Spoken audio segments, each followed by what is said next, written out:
Tonight on CW33, the very best in North Texas high school football. Welcome to CW33 High School Football Showdown.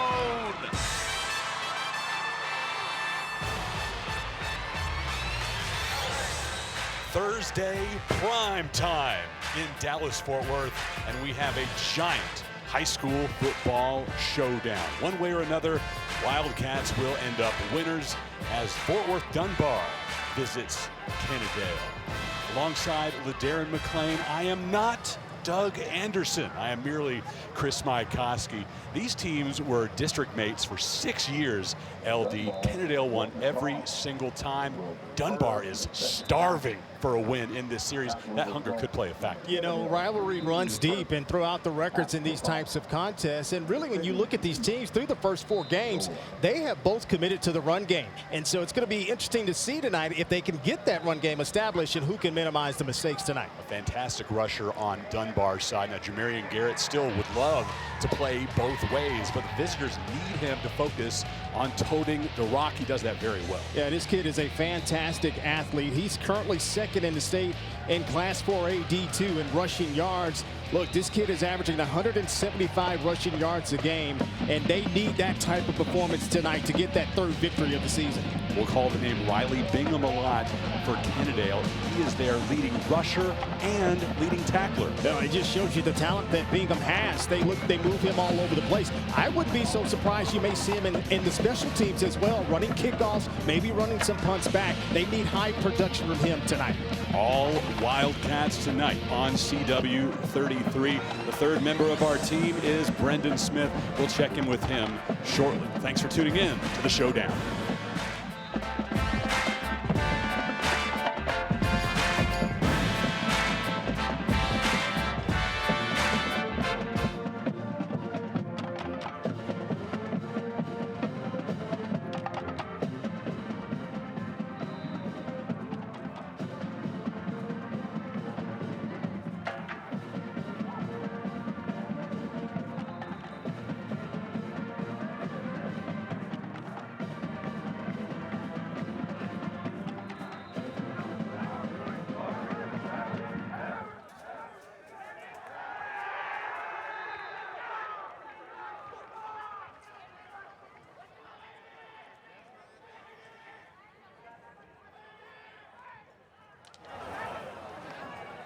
Now, ladies and gentlemen, we have the third rotation to the southwest portion of the field, where our colors hang, as it is time for the national anthem.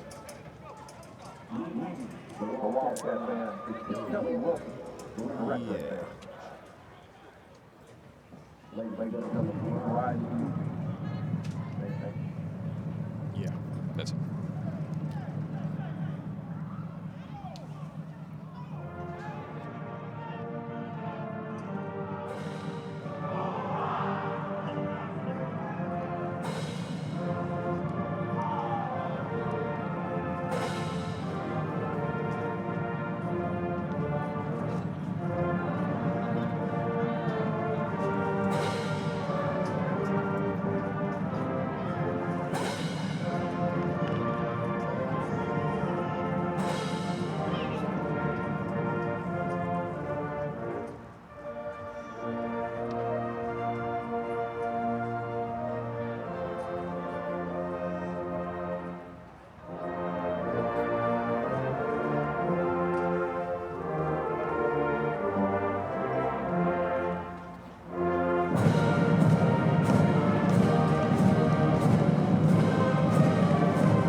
Kennedale High School marching band with the Star-Spangled Banner. Almost time for kickoff at Wildcat Stadium before toe meets leather. Let's go downstairs to Brendan Smith. All right, Chris, LD, thanks so much. Glad to be with you. And really, this is a story of two coaches that are synonymous with their respective communities. We'll start with the home coach in Richard Barrett. This is his 45th year as a coach. The last 33 have been in Kennedale. He became the head coach in the year 2000. He is has the eighth most wins among active Texas high school football coaches with 254, and he's obviously focused on 255. It's his coaching staff that says, we want to get you to 300, but he thinks that he may not have enough juice for that. For Fort Worth Dunbar, nothing says Dunbar football like head coach and athletic director Todd Hudson. Played his high school ball at Dunbar, went on to have a strong collegiate career ending in Utah, and then started to get into politics. In 2006, felt it was his calling to come home. He left the likes of Washington, D.C. to make a difference at Fort Worth Dunbar. All right, Brendan, thank you very much. Enjoyed our visits with Coach Barrett and Coach Lawson during the week. Both very familiar with each other. Again, these teams have played as district opponents for 6 consecutive years. Now it's a non-district matchup. Final tune-up for playing for real in a couple of weeks. Opening kickoff is a fair catch, and Kennedale will get started from their own 35. LD has our Canales Furniture keys to the game. Yeah, and I think for Dunbar, they just have to not turn the ball over. In the 2 losses this year, they've had 5 turnovers. In an efficient passing game, they throw just enough, but they run the ball so well. If they can complete a couple passes, it'll be great. And don't beat yourself. And if you talk about how coaches talked about in the weeks they've lost, they beat themselves. And for Kennedale, they've got a ball control. This offense can run the ball. Rally to the deep ball defensively. That's what they have to do. And then believe that you could win. 0-4 is a dark hole, but you got to believe you can do it. Trey Smith, the quarterback for Kennedale, hands it to Riley Bingham. Kennedale runs the wing T offense. They have ever since Coach Barrett took over this program. Old school, you don't see it in major college football anymore, but some high schools still getting it done, including these Kennedale Wildcats. Trey Smith, starting quarterback again for Kennedale, part of our Brahms starting lineup. Jackson Hammonds will be back at QB1 at some point in district play, but right now this is Smith's team. Smith looks to his right, potentially looking to throw. Kennedale has only done that for 1 completion so far this year. Don't need to here. Big gain, first down. You're right, that 1 completion went for 45 yards on the season. And you can see why Trey Smith, he's such a good athlete. You know, really nobody putting pressure on him. And if you see a lot of room with his athletic ability, he can get upfield and get a first down. And that's what they have to do. They have to continue to stay ahead of the chains. We talk about that week in and week out, right? But particularly with this type of offense, they've got to be 3 yards in a cloud of dust. After the 11-yard pickup, the pitch is back to Riley Bingham. A little bit more than 3 yards with that cloud of dust. Second down and 5. Yeah, and it's so difficult for defenses when you don't really play against a wishbone or, you know, a wing T offense every week. You only see it, Chris, maybe for like 2 or 3 practices during the week, and you try to bone up in the film study, but it never simulates the game speed, and so it's always an advantage for offenses like Kennedale here.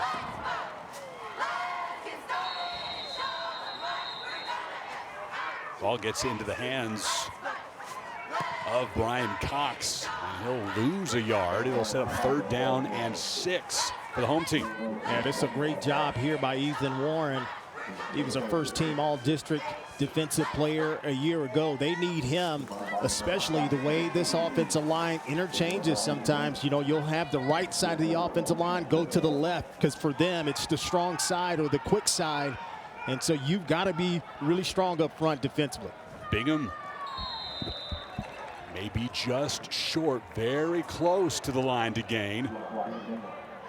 4th down and short coming up for Kennedale.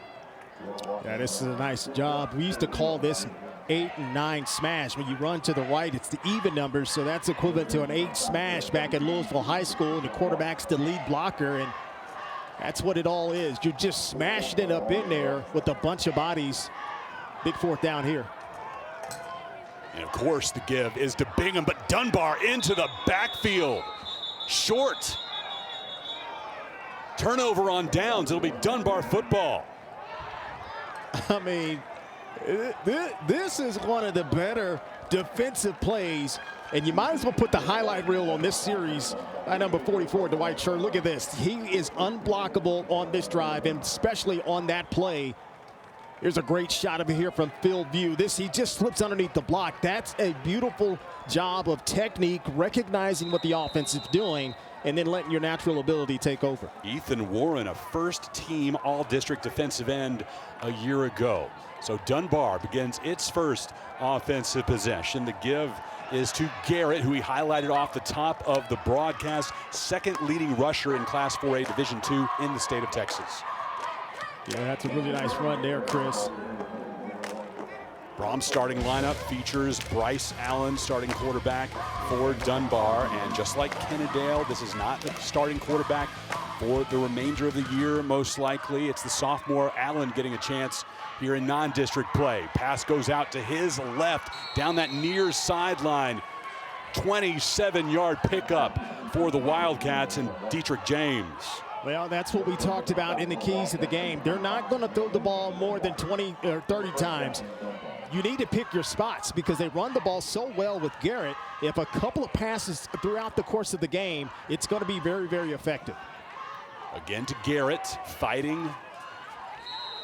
Ends up not being able to pick up anything as the Kennedale defense swarms in on him. And that's obviously been a big point of concentration all week. Yeah. Don't let Garrett beat us alone. And that's the thing. When you rally defensively to the ball, you know, we talked about that, right? The keys to the game. When you get there, you've got to hang on for dear life. You see a lot of missed tackles early right now. And I know Garrett's he's a slippery type running back, but you have got to hang on. Allen on the keeper, Aiden Ruiz bringing him down. Yeah, this is where you've got to have some stars on this side of the defense for Kennedale, and I feel like Aiden Ruiz is one of those types of players as he is in the middle of the defense at the linebacker position. He's the senior, and they need that type of leadership for sure. Third down, 12 to go for Dunbar. Clad in the white shirts, white pants tonight. Blue helmets and the Wildcat on this side. A sweep to James. James trying to get around that right side corner. Not able to get much. 4-yard gain. Fourth down, 8 coming up for Dunbar. And they do not have a big leg as far as a field goal kicker is concerned, so they'll be going for it here. Yeah, this is one of these games where, hey, you get close to the red zone, and especially where they are, hey, we've got to think of 4-down territory throughout the course of the game, like you mentioned, Chris, with no kicker. And that was a good defensive stand right there on third down. That play looked like it had some promise, and James has got pretty good speed. That's good defense on the outside, certainly by Trey Smith. Allen calls for the ball, throws to an open receiver, incomplete. Able to get out onto the flat to Desavius Allen, but misfiring, and both teams trade turnovers on downs. Kennedale gets the ball back next.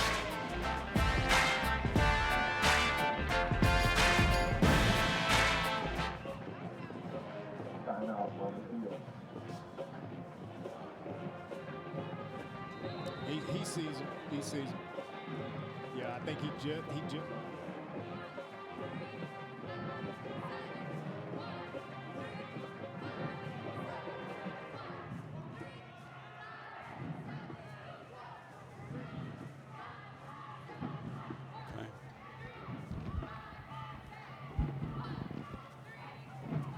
Yeah, sounds good to me.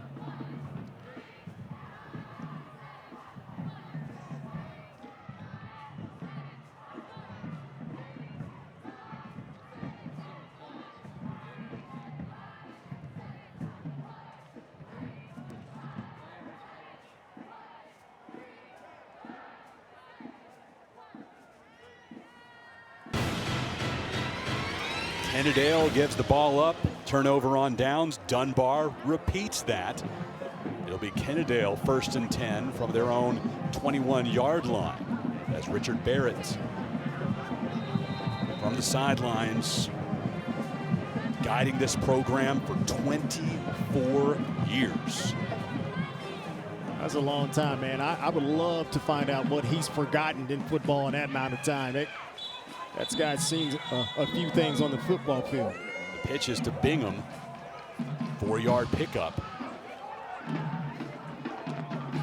5th carry for Bingham already. 19 yards gained.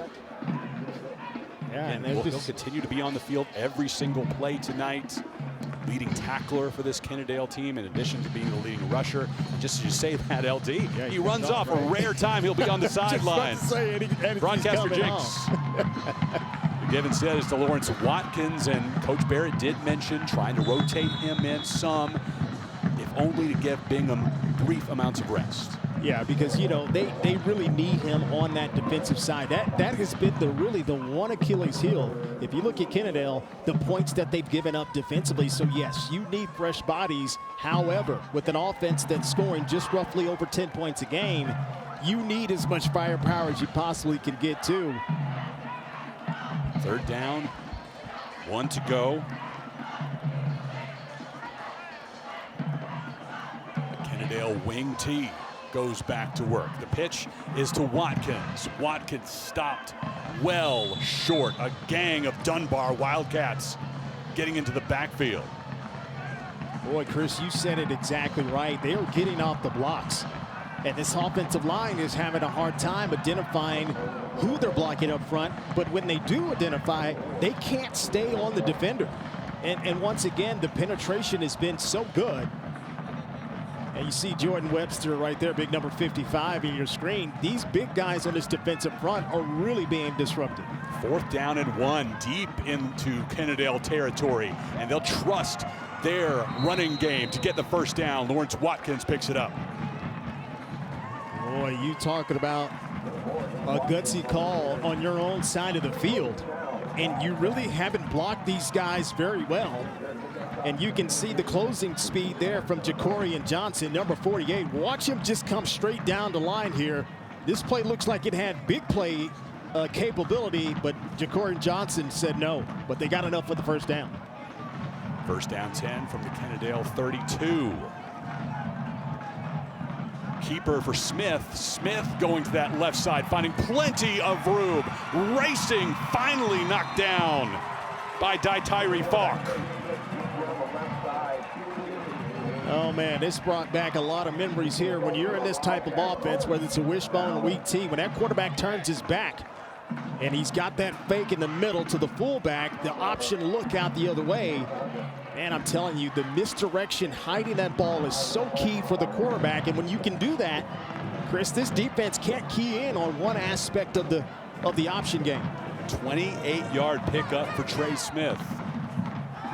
Smith now rolling to his right, looking to throw. Only the 2nd completion of the year for the Kennedale offense. And it's good for a 12-yard gain, a 1st down, as it's complete to Mitchell McBroom. Yeah, that is a breath of fresh air for the Kennedale faithfuls when they can do this off a bootleg. Now he's got protection out in front. Brady can too. But if you could just do little things like that and the way they can run the ball, this offense will tend to open up and defenses have to back off, Chris. Todd Lawson needs to call a timeout for Dunbar after the shock of seeing Kennedale complete a pass. We're scoreless with just under 3.5 minutes to go in the 1st quarter.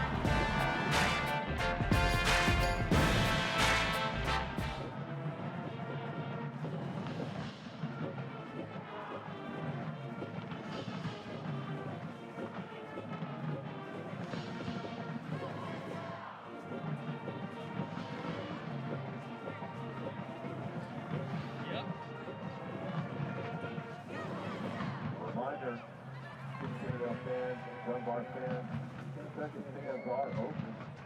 Towards the Denver Research fans, just 17 concession fans. Mostly the south window, at the global side.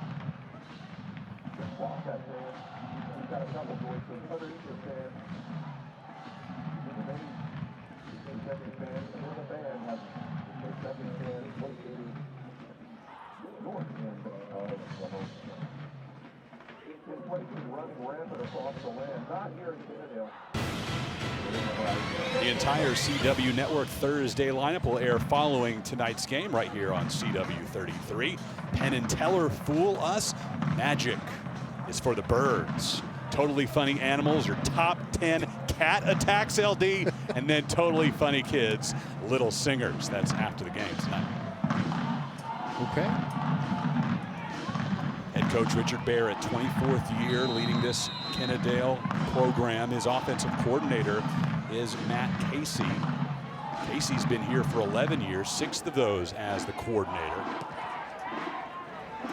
Trey Smith, the QB for Kennedale. And taken away by Dunbar. This is Ethan Warren, the all-district defensive end, swiping the rock and going to glory.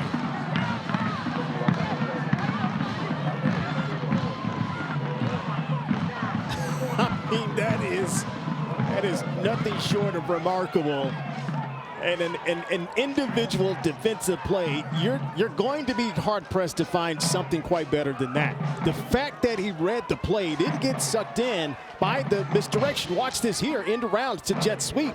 The timing of this is impeccable, but then just to get the ball, Chris, and then lastly he runs away like he's a wide receiver. Just never got a good grip on that football, LD. No. Avery Cox taking the handoff, but it was loose. I mean, you might want to think about putting Ethan Warren back there at tailback. The way he ran with the ball there, that might be something that we might look at a little bit later in the season with Coach Lawson and his guys. Extra point is good for Dunbar. It's a 7-0 lead in favor of the visitors. Wow, what an effort there by Ethan Warren, the junior. And how about the highlight reel for this young man just in the first quarter? I mean, he's had some standout individual plays even before that play there. I didn't think he had that much juice, but he has got some gas and some wheels, and he was running away from their tailback. That's a remarkable play again. We mentioned that Kennedale won all 6 times these teams met as district opponents. But that wasn't the case in sub-varsity play, LD. So Warren, Tristan Green, a lot of members of this Dunbar defense, they have beaten Kennedale before. They know how to do it. Yeah, you know, and that's what you have to lean on, right? You know, you look towards your leaders of your team, your captains. And you got to make some big-time plays, especially when you go on the road. You go in somebody else's barn. You got to be able to come up and make those incredible type plays to take the crowd out from time to time. To the up man, and Kennedale will try to bring it back with DJ Darjan. Darjan stopped just short of the 40. That's where Kennedale will set up shop with 3 minutes and 10 seconds to go in the opening quarter. Let's go downstairs to Brendan. Oh, Chris, you were just talking about that Dunbar touchdown and what Coach Lawson was talking about with his team. And he told us yesterday that he thought the first quarter was going to tell a lot. He thought he was going to be in a situation where his team was a little bit uncomfortable and he wanted to see how they would respond. And that strip score is the perfect way to do just that. What a start for Dunbar. Yeah, incredible beginning to this ball game for the visiting team and trying to make up for it. This Kennedale offense, it's Bingham. Bingham able to shake free. 61 yards. Touchdown, Kennedale.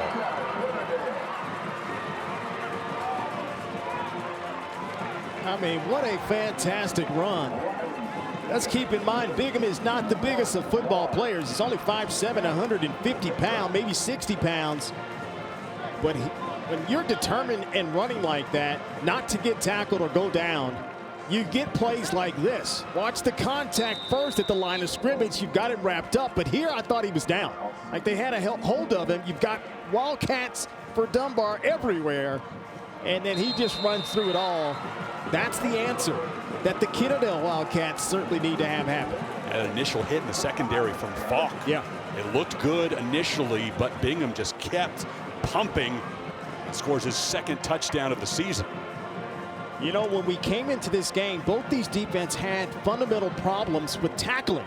And that's why they've given up as many points they have. They've been in great position. They've been at the right place at the right time.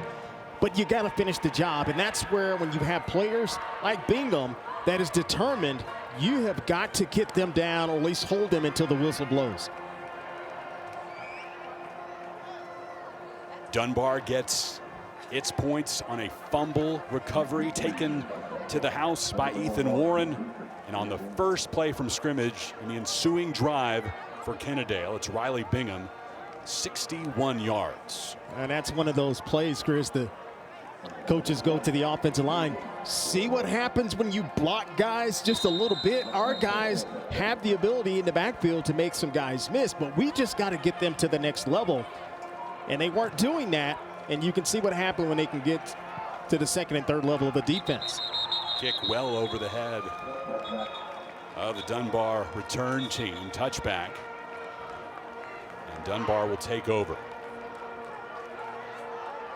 I think these offenses both, Chris, to me, have shown flashes of being pretty good. Now, the score for Dunbar we talked about, obviously a defensive score, but offensively, when they had the ball, when they were driving, I thought they showed some really good glimpses. They passed the ball, one time. They were able to get, obviously, Garrett out. He was able to make a few runs. This offense moved good in between the 20s. They just bogged down getting close to the red zone. Bryce Allen, the sophomore, 191 yards passing on the year, 4 touchdowns, 3 interceptions. He's also rushed for over 100 yards on the season. He gives it to Jamarian Garrett, that's a direct snap to Garrett, the leading rusher for Dunbar. He picks up a couple. 14 yards for him on 3 carries. Boy, what a fantastic start he's having. 175 yards per game this season so far. That's actually pretty well defended there by the Kennedale Wildcats. That Baron Miranda, big number 67, the sophomore in the middle of that defense, making a stop. Dropped on the sweep, unable to get it done, and Kennedale keeps that ball on the turf. Dunbar finally finds the handle, but inside their own 5-yard line. A 24-yard loss, LD. You know, both these teams have just done little things to shoot themselves in the foot. And if you talk to Coach Lawson, he has said that on a number of occasions in the press and in the media. You know, and even coming off their last game where they did win against Madison, they lost against Memorial the week before. They were coming up with little bitty mistakes just like this. I think their record could be a little bit different if they eliminate these type of negative plays in the course of the game. Keelan King couldn't pick it up on the exchange. Dunbar trying to dig out of this hole, and that might be a big help. A face mask, and Dunbar will get out nearly to the 30-yard line, tack on more with the penalty. Wow, this is it's big play after big play. Boy, this is going to be fun to sort this one out right here, but 24-yard loss, then a 24-yard run, and they'll wave the flag off there, LD. That's Jim Davis, our referee, out of the Fort Worth chapter. Yeah, I thought it might have been a little grab of the face mask. Well, it was immediate and seemed to be clear here. Yeah, that's a face mask. That's Tyler Greenfield getting his right hand in the face of Bryce Allen. That was pretty blatant to me, Chris.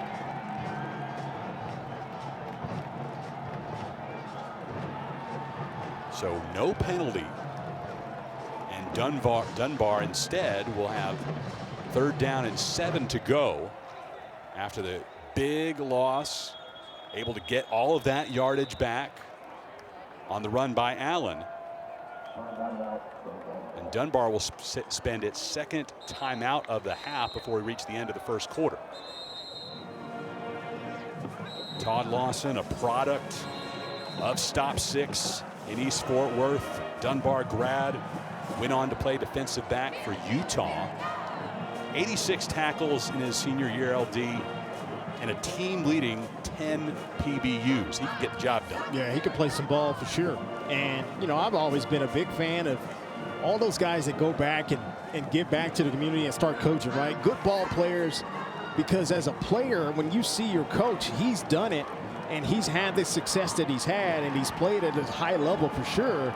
boy, I'm telling you, you want to follow him, and you run through a brick wall for him, and I'm sure that he's turning the program around. And I'm sure we'll talk about the coaching staff being there for a long time throughout the course of this game. That speaks volumes for a program when you have the continuity of the coaching staff. Those kids see that, and they want to believe in that as well.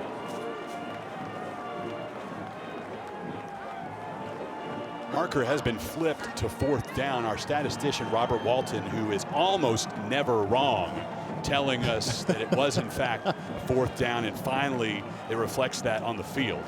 So 4th down, 7 to go for Dunbar.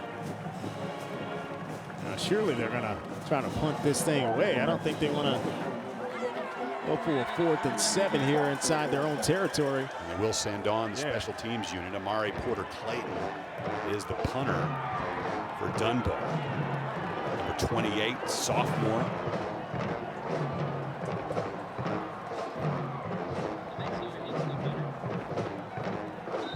Tyler Greenfield back to return. Got to be careful here, too. You got Bingham back there, Riley Bingham.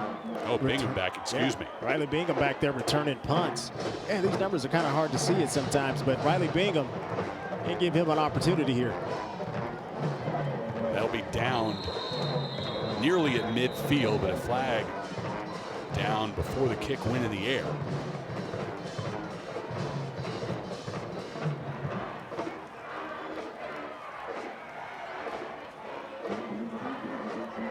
Legal procedure, the call against Dunbar. That penalty be declined, and Kennedale will take over at midfield. Well, Kennedale's got a golden opportunity here, Chris. They've got a chance. It hasn't been very often in the course of the season through the first 4 games. They've had a chance to take the lead, and they've got a chance here to do exactly that.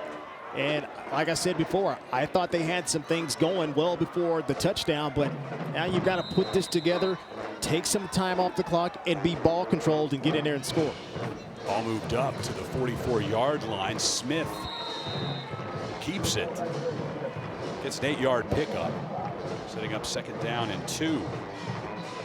Yeah, this is a nice job here, Matt Casey. You got the fullback belly there. You're just riding the fullback into the line of scrimmage. You're reading whatever defender is outside right of the right guard. And the quarterback decides to keep it, and you get a chunk of yards when you execute the game plan on 1st down. Pitch back. This is Watkins with a healthy pickup. 13 yards. Kennedale inside the Dunbar 25. Yeah, this offensive line doing a nice job. Look at all the bodies turning, right? When that offensive lineman gets their hands on the defense and then they turn, that creates running lanes. And now you're starting to see the gas start to happen here. Lawrence Watkins doing a nice job of hitting it, right? You cannot hesitate because those blocks only stay open for a short amount of time. It's a good job up front by the O-line. Dropping back, now pulling it down. This is Smith. Smith with a 9-yard gain. And that'll take us to the end of the 1st quarter. Tied at 7 as Dunbar gets a strip and all the way back to the house on defense for its 7 points. Kennedale matches with a big run from Riley Bingham. 7-7, all Wildcats on High School Football Showdown. High School Football Showdown on CW33 is brought to you by Brahms, serving delicious cheeseburgers, freshly squeezed limeades, crinkle-cut fries, hand-dipped ice cream, milkshakes, and sundaes made with Brahms A2 fresh milk. Brahms, farm fresh for over 50 years.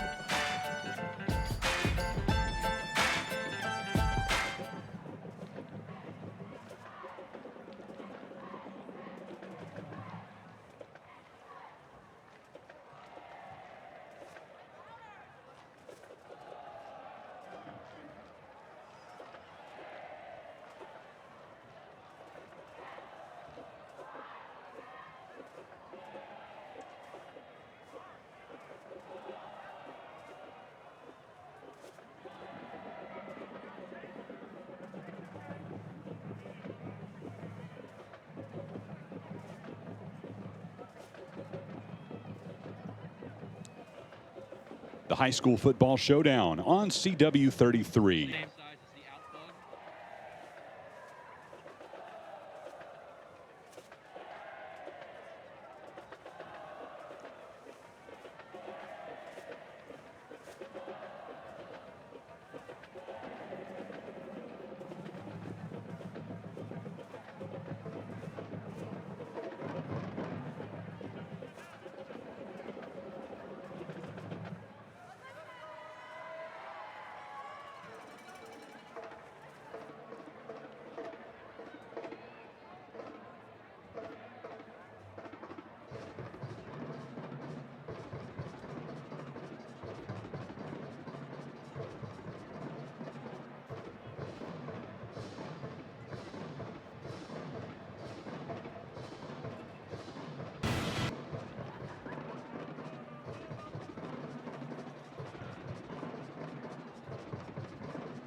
Kennedale knocking on the door inside the red zone, looking to take a 7-point lead over Dunbar. Tied through one quarter, Chris Mycoskie and LaDarrin McLane with Brendan Smith on the field.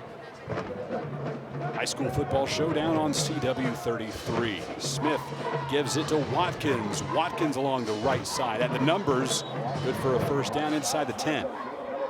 Yeah, and that play right there, that's a really good job by Watkins, because that play is designed to go in between the guard and the right tackle.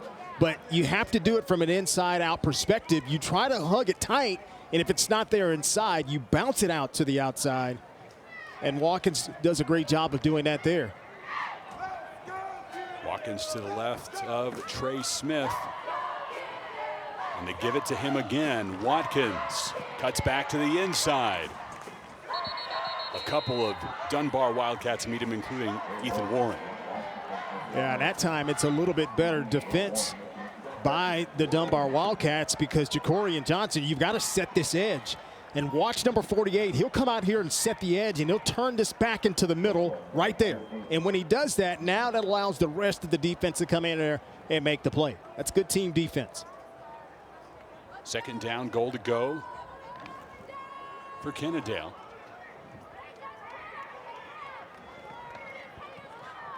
Smith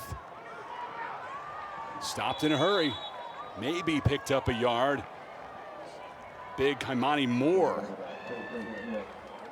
When he fills up space, LD, there is not a ton of opportunity He almost ragdolled. He almost ragdolls Trey Smith. Yeah, you got to make sure. Over and pulling him down. You got to make sure you block the biggest guy on the field right now.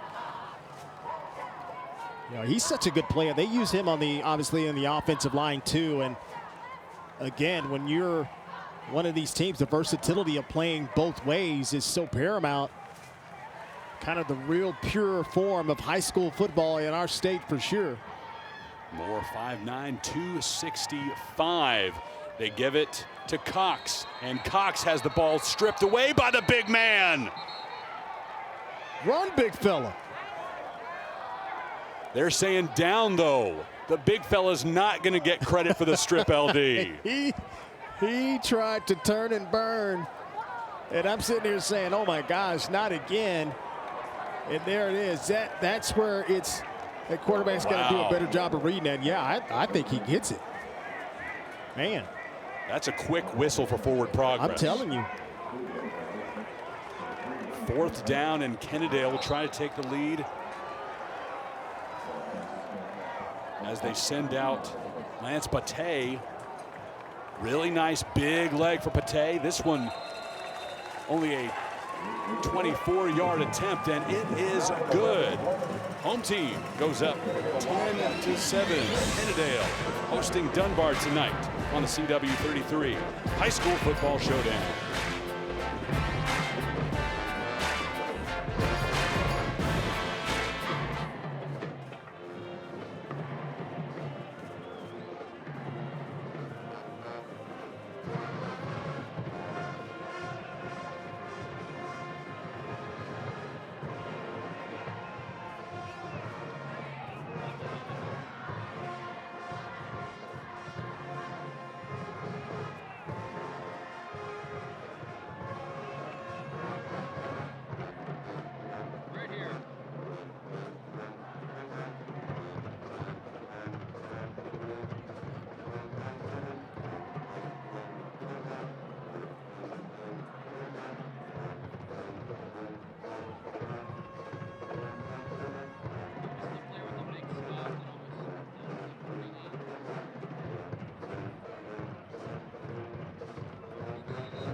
back here in Kennedale as Kennedale goes up 10-7 on that short field goal from Lance Pate. And Chris, you mentioned it, he has got a powerful leg. He was good with ease from 50 in warm-ups, which is a little bit odd whenever you can consider just a high school leg.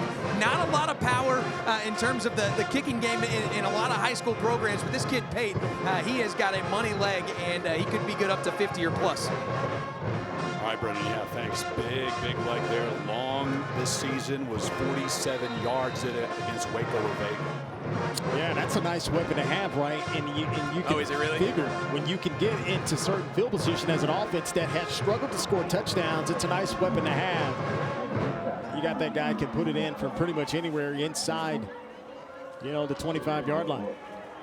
Pate with a sky kick. Fair catch made. And Dunbar will get things started. That one was brought in by Keelan King.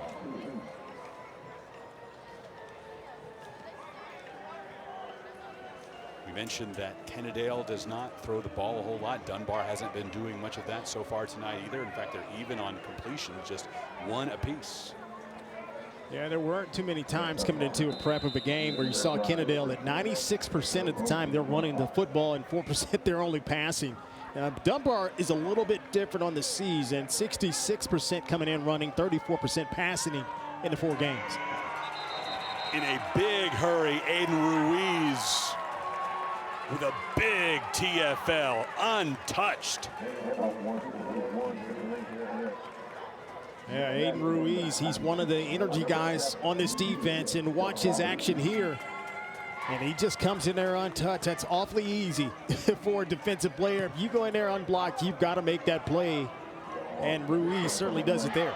6-yard loss for Jamarian Garrett, the superstar running back for Dunbar. Now the Wildcats will try to pick up some chunk yardage here, but it's picked off. That's Trey Smith, the quarterback, and also a star corner for Kennedale. Yeah, this is where the sophomore Bryce Allen wish he had this one back. And this is a sophomore being a sophomore. You've already won. When you've stepped up, you didn't like it, just take off running there. But then you tried to force it late into coverage, and that's an easy pick there for Trey Smith. It is rare for Smith to have any balls thrown his way, LD. Usually teams will go opposite of him. Coach Barrett was talking about the Aubrey game earlier this year where absolutely 0 balls were thrown his way. Moved him over to free safety for a little bit against Springtown, but they really want him on the opponent's best receiver. Yeah, you can see it, the cover skills. He baited that throw. He stood back, watched the quarterback kind of flush out, and then baited him to make that play or pass, and he picked it off. And after the INT, he returns to his spot at quarterback, and he is going deep. Pass complete inside the 5. No, didn't bring it down to the ground. Thought that was brought in by Avery Cox. The crowd reaction agreed with me there, LD, but ball pops out. I thought he had it too. But this is he could have gone anywhere on the field on this one, and I don't blame him for trying to take a shot. And that pass is just a touch behind a little bit, but you figure Avery Cox can make the adjustment, make that play, but there are 2 Dunbar Wildcats there to make it difficult. Boy, when you run the ball well, play action pass can give you those downfield shots. Give is to Brian Cox, the junior, averaging nearly 5 yards a carry this season, picks up 3 there. Boy, where would this game be if it had not been for Dunbar's defense to get the score of the game? This would be a shutout so far in the game. And then you would be looking at this completely different, where Kennedale has the momentum and the ball to potentially go up 3 scores. You got to make this count here if you're Kennedale. Give is to Cornwell. First time he's had the ball in his hands tonight. 8-yard pickup, good for a Kennedale first down. Yeah, that's a nice sign. This offense is going to be platooning running backs. And again, it's not anybody's natural position. It's just about the next man up and your ability to make that play happen. It's a good job by Cornwell to hit it up in there. Look at the wall there of the offensive line, and he hits it up with some speed and toughness for a nice game. Makes up for Small stature, 5'7", 145. Rolling to the right, it's Smith. Minimal gain, if anything, as Jacorin Johnson, last year's district newcomer of the year, gets in the way. Now, Trey Smith is tapping out. You're the quarterback. You cannot tap out. You cannot tap on your helmet to try to get out. And this is really, you're going up against some speed on defense, and Jacorin Johnson has been all over the field tonight. He and Ethan Warren, obviously, but as a quarterback, when you're out on those bootlegs, your eyes have to go to that first flat receiver, which is the fullback 9 out of 10 times. Then you go out a lot of times. Kennedale's offense, 178 yards gained tonight. Dunbar just with 37. Smith rolls to his right, throws across his body, gets it to Ruiz, but it's incomplete. Oh, man. That would have been Ruiz's first catch of the year, LD. He's going to be sick about that one. And I love the fact that Matt Casey, the offensive coordinator, has opened this thing up. He's getting his quarterback out on the edge. I think that's a great throw. I think that's exactly where he had to put it. And Ruiz is a good enough athlete. He's got to make that play. That's that one. You can let it get into your body. He did try to catch it with his hands, but that's the one you have to cradle and let it go right to your stomach and hold on.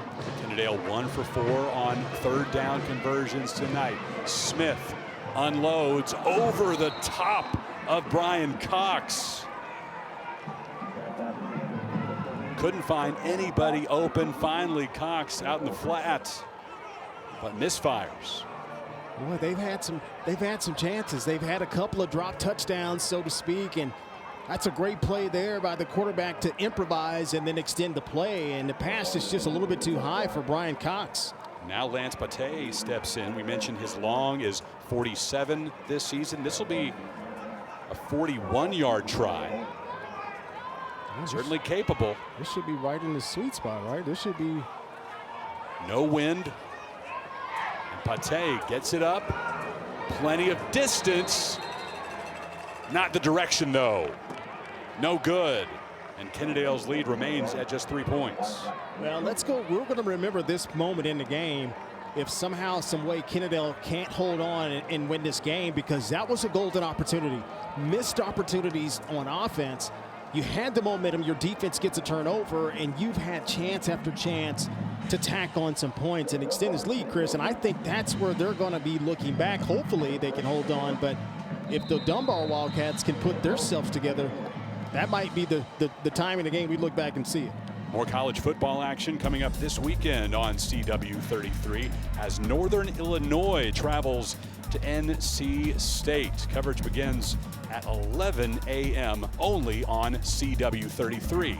Fortunately, LD, I don't know if you caught the big social media hubbub last weekend with the Battle of the Iron Skillet, SMU, TCU, Mustangs winning 66-42. And of course, ACC football on CW all season long. Frog social media team took a little dig at the CW. Okay. Ended up falling big to the Mustangs. You don't mess with the network.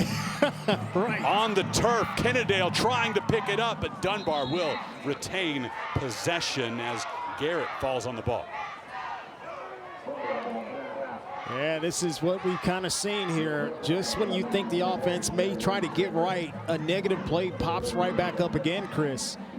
And you know what? When you're struggling offensively, you have to make sure these things are routine, right? Getting the snap, getting the handoffs, making sure the little things are done well. And if a team beats you, they just beat you. But you cannot continue to shoot yourself in the foot by missing the snaps. Third and long, pass over the head and through the hands of the would-be receiver for Dunbar, Keelan King. That'll be fourth down for Dunbar. Bingham will go back to receive the punt. And LD, it's all in good fun, rivals going at each other. Yeah, you know. I think it got more people talking about the game and the TV station, which is fine with me. Well, that's fine, you know, right? But and I hate it that it's just the last game. That next to me, year, one more. Wait, see, it is one more. One more in Fort Worth next year. That'll be the last one. So but credit to the station to come back and have a little something to say. 4th down and 14. Dunbar barely gets that punt away, but it does not go far. 5-yard punt there, LD. Well, I don't think Kennedale really lost anything in the field position battle. And they're going to pick right back up to where they had it pretty much on the last time when they kicked the field goal. Kennedale 0-4 on the season, loaded up the non-district schedule. Another look at that punt attempt for Dunbar. Yeah, snap was okay there, and there's not much blocking. I mean, he's got to kick and chunk. He can't even step into the punt. First play for Kennedale.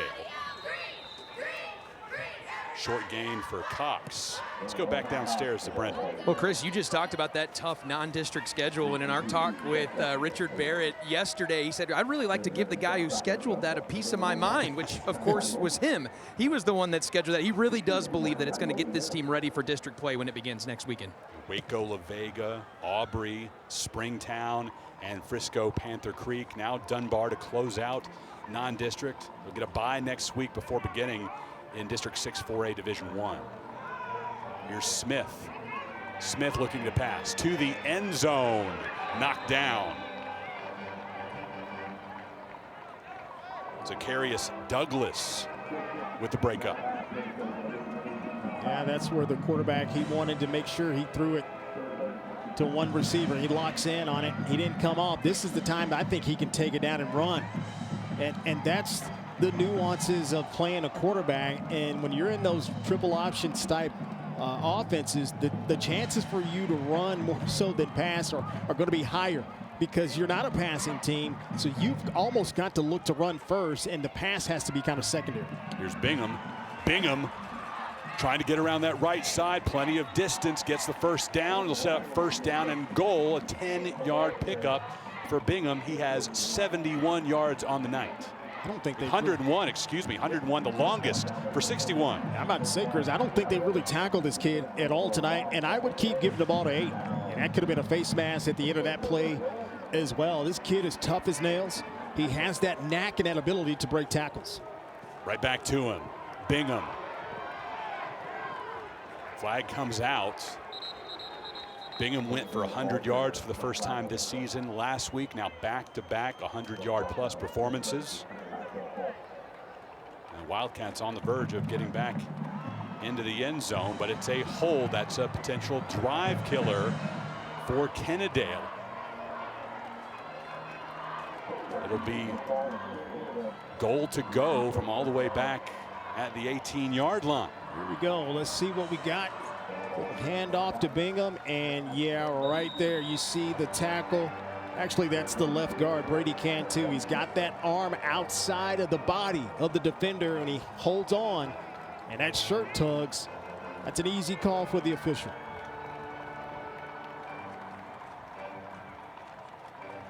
I kind of like to see that bootleg come back out again to this bottom of your screen here to the wide side. Smith pitches it straight back to Watkins. He'll be dragged down. Coach Barrett thought that Watkins would be his top running back going into fall camp, but hobbled by an ankle injury throughout most of this non-district schedule. So Bingham has got the load of the carries. Yeah, and you want everybody clicking on all cylinders as you go into district play, and you got to be smart with these kids, right? When they're banged up, it's a long season, so you've got to pick your spots, get them in the right mode of the game. Formations are key, and the type of plays that you call upon as well. And it looks like he's handling that pretty nice here early. We dipped under 3 minutes to go in the opening half. Nothing doing for Brian Cox as Krishawn Evans, the senior defensive end, brings him to the turf. Yeah, these defensive linemen for Dunbar have been pretty outstanding. And when you've got Evans, you've got Warren, and we talked about Moore, who's in the middle of that defense. Well, that should be a feast and really a nice attacking for the next level of the defense with Johnson and Green and Davis and White, that group of linebackers. So their front seven is very, very active. and they're making it very tough for Kennedale when they get inside and the field shrinks down inside the red zone. 3rd down and goal. Kennedale, slow play, and Smith trying to find somebody, anybody, but dragged down in the backfield as he releases the ball. Jacorin Johnson, the star of this Dunbar defense, but the officials have something to discuss. Boy, it's just so much speed on this defense. Flag comes out there, LD. Grounding is going to be called on Smith. Yeah, I think that's a good call. So a loss of down, backing Dunbar up, 4th down, and they'll have to call on Lance Bate. So with this play here, you've got to get depth because you got to allow your offensive linemen to maybe seal those blocks. And yeah, right at the end there, I don't know. That's looking at it from that angle. That ball was going towards Brian Cox, who actually was in the flat. I don't know if I would have called intentional grounding. I think he tried to make an effort to get that pass out. 40-yard try for Lance Bate. He's made one from 24, missed one from 41. Bate again has the distance. Does he have the direction this time? Yes. Kick is good, and Kennedale extends its lead to 13-7. Under 2 minutes to go, 2nd quarter at Wildcat Stadium on the Showdown.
Kennedale on top, 13-7. 1:55 left in the first half. Stick with us for the Brahms halftime report coming up. We will hear from both bands. We'll also have first half highlights and stats. Also have an interview with Kennedale High School principal Michael Cagle. Get you caught up on some scores from around the state of Texas as well. That's coming up on the Brahms halftime report. Yeah, Brendan, thanks very much. And this week, LD, the most buys taken by teams across the state. So the scoreboard might be a little lighter than we're used to, but still a good selection of games both tonight and tomorrow. You know, I remember a time where you didn't have buys at all. You played 10 straight weeks. And for a long time, week 0, ball on the turf as Dunbar runs it back out from inside their own 5, and Garrett dragged down, but there are flags on the play. Yeah, I think they're going to get Dunbar for a block in the back. Pretty blatant. Easy call by the official to make that call. And well, they've just really continued to just kind of set themselves back play after play, and this offense has never really got going. Call from Jim Davis is against Dunbar. Trying to put together a 2-minute drill here, LD, and they'll do so from deep in their own territory. Yeah, right there at the right side of your screen. That's an easy. If you can see the numbers, and you're taught this from grade school, you don't even touch the player. You just let them go and then get your head around and find somebody else that you can see squared up. So 1 minute and 46 seconds left as Dunbar takes over, down 6. Now this is definitely the part of the field you got to make sure you get that snap. You got to make sure you get a clean handoff, and the running backs have to secure the ball. Before Bryce Allen takes the snap, contact on the line.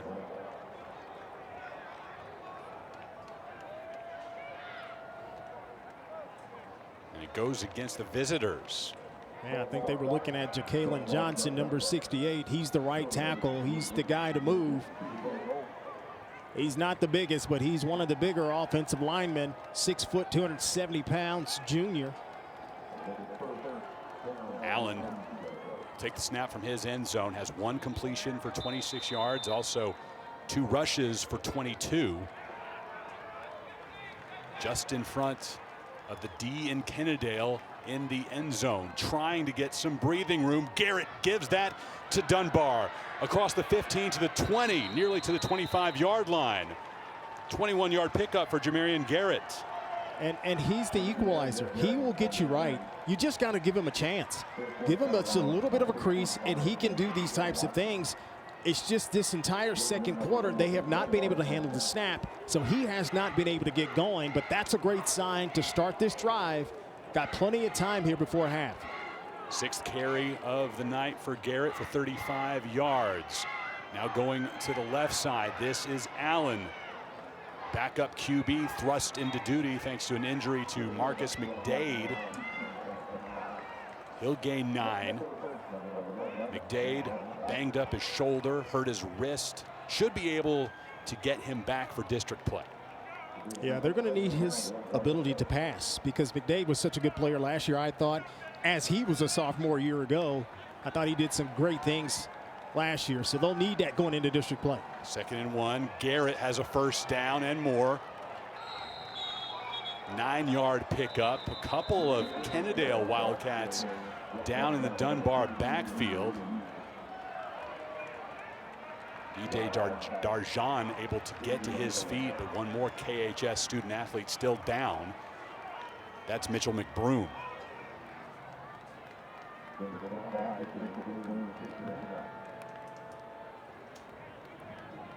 Dunbar will have first down and 10 from their own 41-yard line. Trailing by 6 as we inch closer and closer to the Brahms halftime report.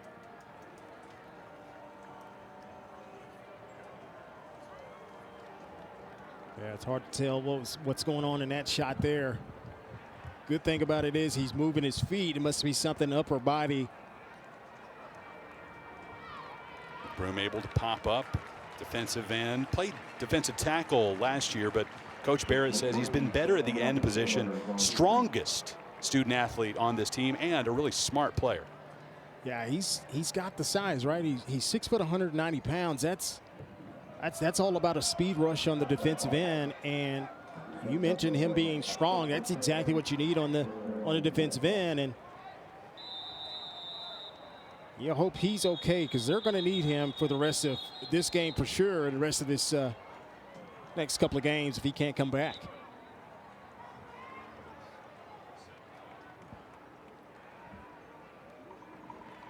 After the break, due to the injury,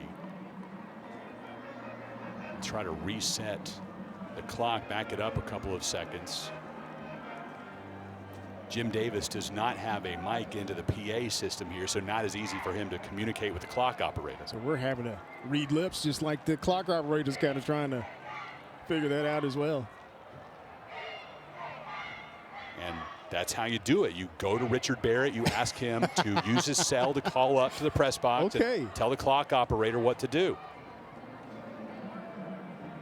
That's 24 plus years in the game right there. That's all that is right there. That's just pulling power right there. I do know there are no social media apps on that phone. You told us that in our conversation this week, LD.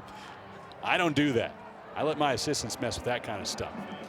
Pass is out to number 21, Jamarian Garrett. Again, one of the leading rushers in the state of Texas, but they put the ball in the air to him this time. Clock still running, under 50 seconds to go. I can't tell you how good of a tackle Gavin Godley did there, number 11. He comes all the way across the field to make that play. 2nd down and 5. 36 seconds on the clock as the ball is snapped. Looking to go to his left along the sidelines. Good connection and out of bounds at the 40. Yeah, that's a really nice job. That's a good signed by the quarterback to show a little bit of poise. Watch him here. He keeps his eyes upfield. He kind of feels that rush, but allows his receiver just to clear just enough and puts a perfect pass out there for his guy to make the play. You got a chance here, Chris. Got to be efficient. Got to go out of bounds. You've only got one timeout remaining, so you've got to have that in the back of your mind as a skill player. I've got to try to get out of bounds. After the 11-yard completion to Allen, this time going into the backfield to Garrett. Yeah, he'd be better off letting Timeout called by Dunbar. Last one of the half for the visiting team. Yeah, he should have let that one drop.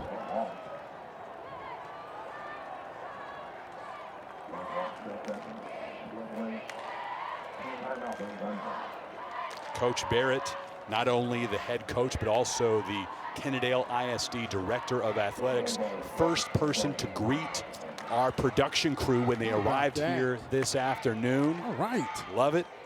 Love that. We don't get that too often with the guys, so thank you. Even in Coach Class Barrett, 4A appreciate now. that for the guys. In Class 4A now, you see that position divided out. Normally in school districts, it's not like the old days when the football coach was almost always the athletic director as well. You know, that soft touch, right? The touch points of, it's kind of a lost art when these schools get so big. They have somebody designated or don't have anybody designated. I think that's awesome that Coach Barrett took time out of his duty to get ready for this game to say hello and greet us. That's awesome. Loved our conversation with him earlier in the week. Really generous with his time. Just wanted to keep talking about these student athletes and his experiences here in 24 years as the head coach for KHS. First down, right there, back that up. Second down, 18 to go for Dunbar, going long along the far sidelines, broken up. Ruiz, we continue to call his name all night long, LD. He can get to every part of the football field. Boy, he certainly does. Watch him come over the top. I think the coverage is pretty good on the outside anyway by the corner. But here he comes again, and always around the football. He's a linebacker, but look at him back deep. He's out there covering. And again, you've got the safety coming over the top, Landon Watkins, who's another sophomore in this defense, making a play. Third down, long for Dunbar. A run will likely not be get the distance here. Flag coming in from the defensive backfield. Of course, 4-down territory for Dunbar. Don't have to pick it up all here, but only 13 seconds remaining. And with no true field goal kicker to speak of, you basically have to get it to extra point distance to put any points on the board. Well, here's my play. Against Kennedale. It's against Kennedale, so that's going to help, right? So you're going to get some yardage here. I think you set up a play for 21 and White, and everybody just pick a man and block and let him just run in the open field. Typically, that's a screen. It's a delayed draw. It's just something for him to get momentum going upfield in open space because he has the only ability right now to make multiple guys miss. So 1st and 10, waiting for the exact spot. It'll be at the 28-yard line. Kennedale still with an opportunity here, down by 6. Clock stopped until the snap of the football. Looking right and long into the end zone, short of it, broken up. Oh, wow. That Looked like a surefire INT for Kennedale, but the ball hits the turf. I think Dunbar is going to give an assist to Riley Bingham from coming over and knocking it out of Trey Smith's hands. Wow, you're right. Yeah, That's sailing right into Smith's hands, and he is none too pleased with his teammate right now. That was almost like catching a punt. And then Riley Bingham comes over and knocks it out, and you can see the frustration by his teammate Trey Smith, and Bingham Immediately says, a "My tap bad on the chest." Yep. My bad, dog." Wow. So now Dunbar will have another chance to throw into the end zone with 7 seconds remaining after what would have been an interception by Trey Smith. Would have been his second of the night. But Riley Bingham comes in. Again, he's the heart of this defense. We're going to say 100 good things about him before finally having one negative thing. Well, keep in mind, he's trying to make a play too. So you got to keep that in consideration. He wants to go get the pick. Yeah, it would have been a ton easier for Trey Smith, absolutely. But, hey, these guys are trying to ball hawk out there. You're trying to make that play. You can laugh about it. They can hold on and win this game. They can laugh about it in film study tomorrow. 7 seconds. Chris, I don't like the idea of chunking the ball into the end zone. I think you've got to get Garrett a swing pass, a handoff or something, and then everybody just get a man and stay on them. Well, they're apparently going to disagree with you, LD, and go deep again, but can't find anybody, and that'll be the end of the quarter. Looking to the end zone, could not find a single receiver dressed in white that gets any separation, pulls it down, and the clock runs out. You can see Coach Lawson saying, hey, you got to recognize we're up against the clock here. You've got to make a decision. Just throw that thing away, because it was second down. And so we could have had another chance and maybe another play on third, maybe even fourth down, but we cannot take a sack in the middle of the field there. Well, Dunbar will receive the second half kickoff.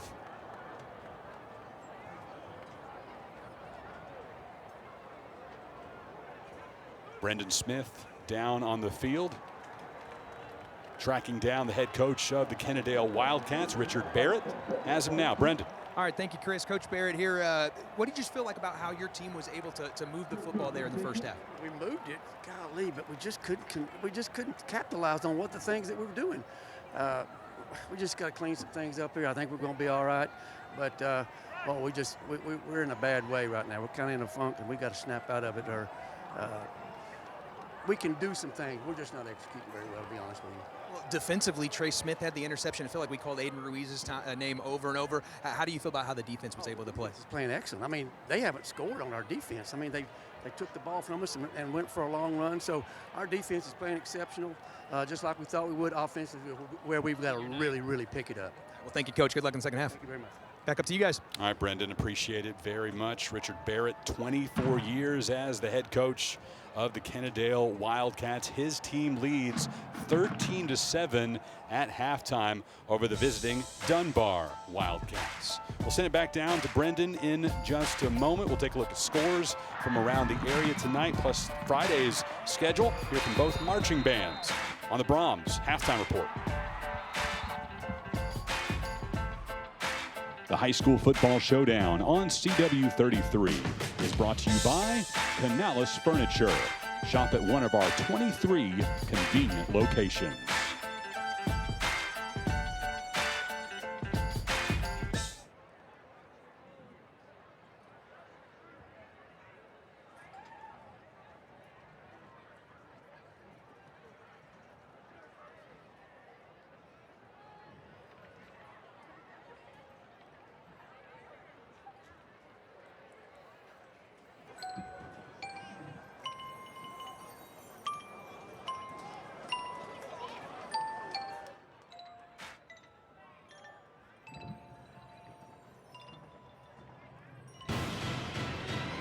It's a battle of the Wildcats as the Brahms halftime report is underway. Kennedale on top 13-7.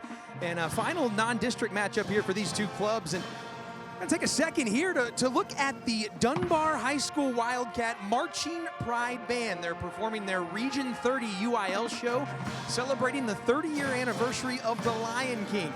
You will see the Prancing Kittens, the Royal Blue flag line, and the Ice Diamonds. Let's take a look at Fort Worth Dunbar Wildcat Marching Pride Band.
I'm ready when you are.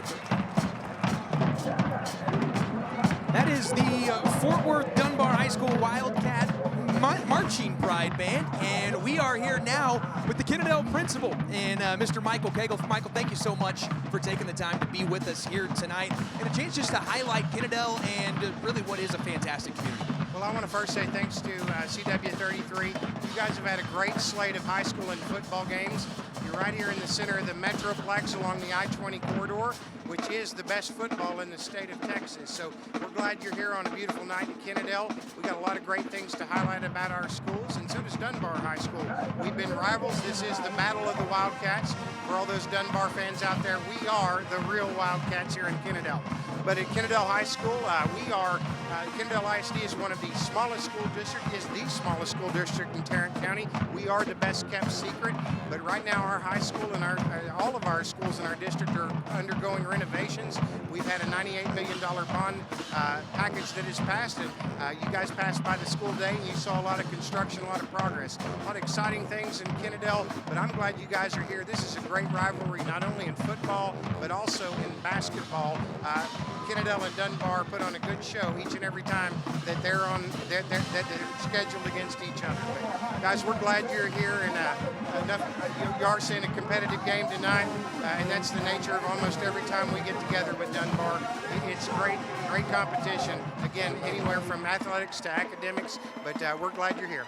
It's hard not to get excited when you hear $98 million bond. Maybe it's early in the process, but what are some of the plans that you have with those renovations? Well, right now the first replacement was on the roof, so that they have really completed stripping away the old roof. They've applied some new top to that, and they hope to finish that again before December. The complete replacement of that roof, but they are also busy inside the building. We are getting a complete remodeling inside the building, new classrooms, new furniture, updates to flooring and trim packages and all of those things. We also have our Performing Arts Center. We are expanding our Performing Arts Center to include a culinary center that features a bistro area and a place where we can hold dinner theater and meetings and everything else. We're very lucky to have that Performing Arts Center, Kennedale ISD. We just put new sound systems in there. We're going to put them in the indoor auditorium, but we're upgrading a lot of facilities here at the high school, so it's much needed. This was our first bond since 2004. Well, exciting times to be a Kennedale Wildcat. Mr. Cagle, thank you so much for the time, and good luck to your Wildcats in the second half. Hey, Wildcats, we will win tonight. Thank you very much. Wildcats will win. We can guarantee you that. Kennedale and Dunbar, we've got more on the Brahms halftime report coming up after this.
By dance officer sophomore Lieutenant Jaden Virgil, and switching to 50 senior co-captains Valencia Munoz and Isabel Wilson. Aristocrat Social Communicator is Rebecca Spoon. Aristocrat of the Week is Nina Perez. Teacher of the Week is Cody Cicero. Tonight, the Aristocrats will be performing a swing routine to Poison. Sit back and enjoy.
halftime report continues. Kennedale on top 13-7. Heard from the Dunbar band, and now it's time for the home team. We'll actually get to them in just 1 second. We're going to take a look first at the scoreboard. Let's start with the Thursday night scoreboard across the state of Texas. Denton Ryan trying to get out to a 4-0 start. They are cruising against Granbury, 56-13 at half. Aledo looking for a 4th straight win. Their last 2, they've outscored Brewer and Birdville 120-0. That's continuing. They're up 42-3 over Keller Fossil Ridge. Battle of Frisco between Heritage and Lone Star. It is Lone Star who has the 20-7 lead. Plano West had a 14-10 lead late. Prosper Rock Hill takes that halftime break, a 17-14 lead, and then a couple of blowouts here on Thursday night. Wiley East up big. They are undefeated. They've allowed just 15 total points in their last 2 games. And then Carrollton Ranchview has a 21-0 lead over Bridgeport. That's a pair of 2-2 teams. Coming up tomorrow across the state of Texas, you see Keller, Timber Creek, and South Lake Carroll. 2 teams at 4-0. One was expected in South Lake, but how about the Falcons? If they could pull off the upset, it would send some shockwaves through District 4. 6A. Denton Geyer and Flower Mound will open the district. Flower Mound is off to a 3-0 start. Undefeated Allen, a point differential of 147. They will take on a 1-loss McKinney team. Richardson and Richardson-Berkner will have their cross-county rival renewed as well. Arlington, Seguin, and the Colony, followed by North Forney and Forney, the Unity Bowl there in Forney. And then finally, W.T. White and West Mesquite, 2 unbeaten teams. Joshua out to a 4-0 start. They were picked to finish last in their district. They're taking on Midlothian. Argyle and Colleyville Heritage, District 3-5A. South Oak Cliff and Dallas Adamson, 2 teams that are streaking, will battle tomorrow, followed by Alvarado, Glen Rose, and Salina. Frisco, Panther Creek, a pair of 4-0 teams. Now we're going to get to that band from Kennedale. It is the Wildcat Marching Band. They are performing their UIL show, Illuminated. They are joined by the Aristocats. Let's take a look at the Kennedale High School Wildcat Marching Band.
That is the Kennedale High School Wildcat Marching Band along with the Aristocats. 13-7 our score here. Kennedale has the lead. Second half is coming up, but first we got to get stats and highlights with Chris and LD back up in the booth. That's coming up next on the Brahms Halftime Report.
Squad of the week, Big John Squad. The Wildcat Band would like to wish the Dunbar Wildcat Band a wonderful marching season.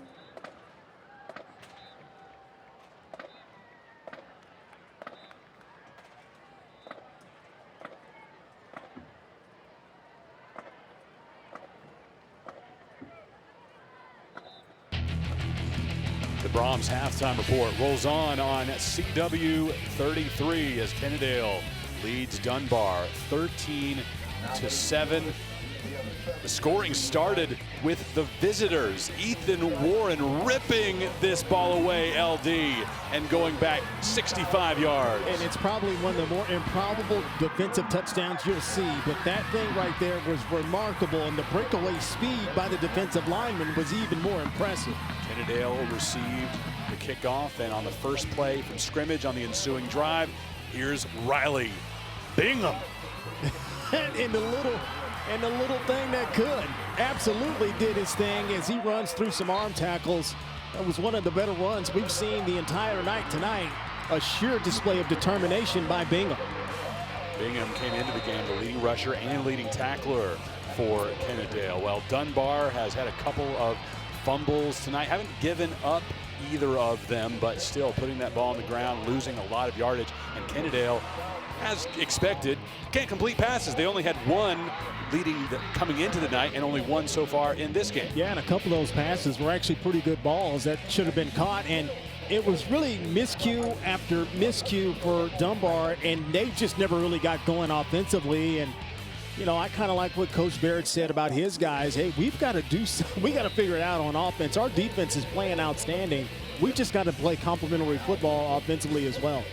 Final non-district tune-ups for both of these teams. They had been district rivals for 6 years, no longer. Kennedale 13, Fort Worth, Dunbar 7. Second half kickoff that'll be received by Dunbar is up next.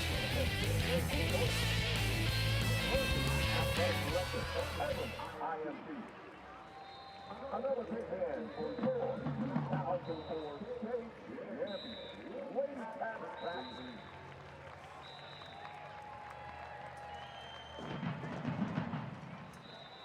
Ladies tap for life.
Not a big score here in Kennedale, 13-7 in favor of the home team, but you can score big with Brahms. Here are your Brahms first half stats, and numbers skewed heavily in favor of Kennedale.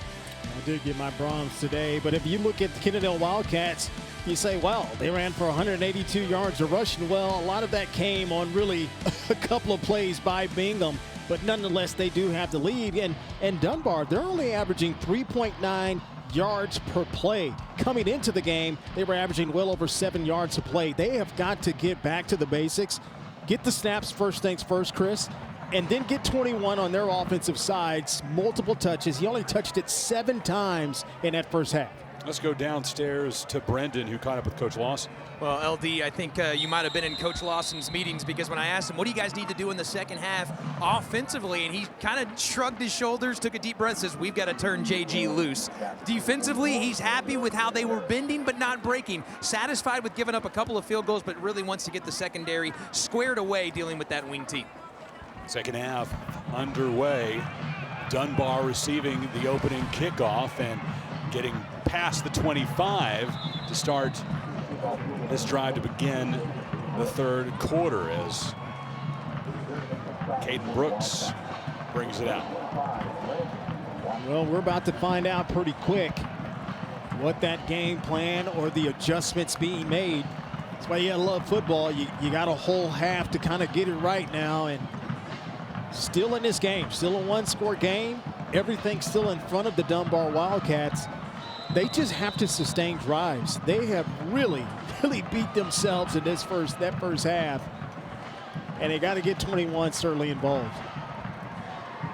Garrett averaging 175 yards per game, has 50 so far. He'll add to that total here. Garrett past the 50, won't be dragged down, past the 40, inside the 35. What a way to begin the second half. And that is right on cue. I think Garrett, or they call it JG, I think he's the type of running back. He has to get 20-plus carries, I think, just to take the pressure off your young sophomore quarterback to have to make so many plays. This is your best player on offense. And if you can give him chances like that, this offense has a chance to go places. 38-yard gain for Garrett. 1st and 10 on the 34 again. This time brought down after a short gain, maybe a yard. And more importantly, LD, he is currently lying on the turf in pain. Well, that is definitely not good. LD, Dunbar, for its part, the manpower that they have on this roster, the depth chart provided by head coach Todd Lawson only has backups listed at 3 different positions. Yeah. That's on offense and on defense. Right, and 2 of those are the offensive line. And so they don't have much in the skilled player position. And this is a huge loss. You hope he can come back, but well, you're right. When you are trying to play kind of warrior Iron Man football, you're kind of going back and forth. Now, in all fairness, Garrett doesn't play much defense, but not anymore. Last year, racked up a ton of tackles, and in fact, a couple of years ago was an all-district defensive player. But they need him to concentrate on running the football. Thankfully, a slow jog there off the field. And let's go back to a couple of plays ago. He racked up a big run, 38 yards. Yeah, you know, you just see the explosiveness, right? He doesn't waste much movement getting upfield, and he's so difficult to tackle because of his low center of gravity, and he's tough as nails. And this is how they can really attack multiple defenses in any kind of styles or sets or formations defensively. So for now, the carries will likely go to Zatavius Allen. You see him in the frame. He is the starting fullback for Dunbar. No runs for him so far tonight, but he does have 1 catch for 11 yards. Second down, and the give is to Z Allen. The handoff from Bryce Allen. I mean, I would think about Dunbar will have 3rd down and 11. I would really start thinking about leaning towards Ethan Warren. I know Great he's point. the all-district. He was an all-district defensive player, and he's probably one of the leaders on defense, if not the leader. But you got to exercise all options.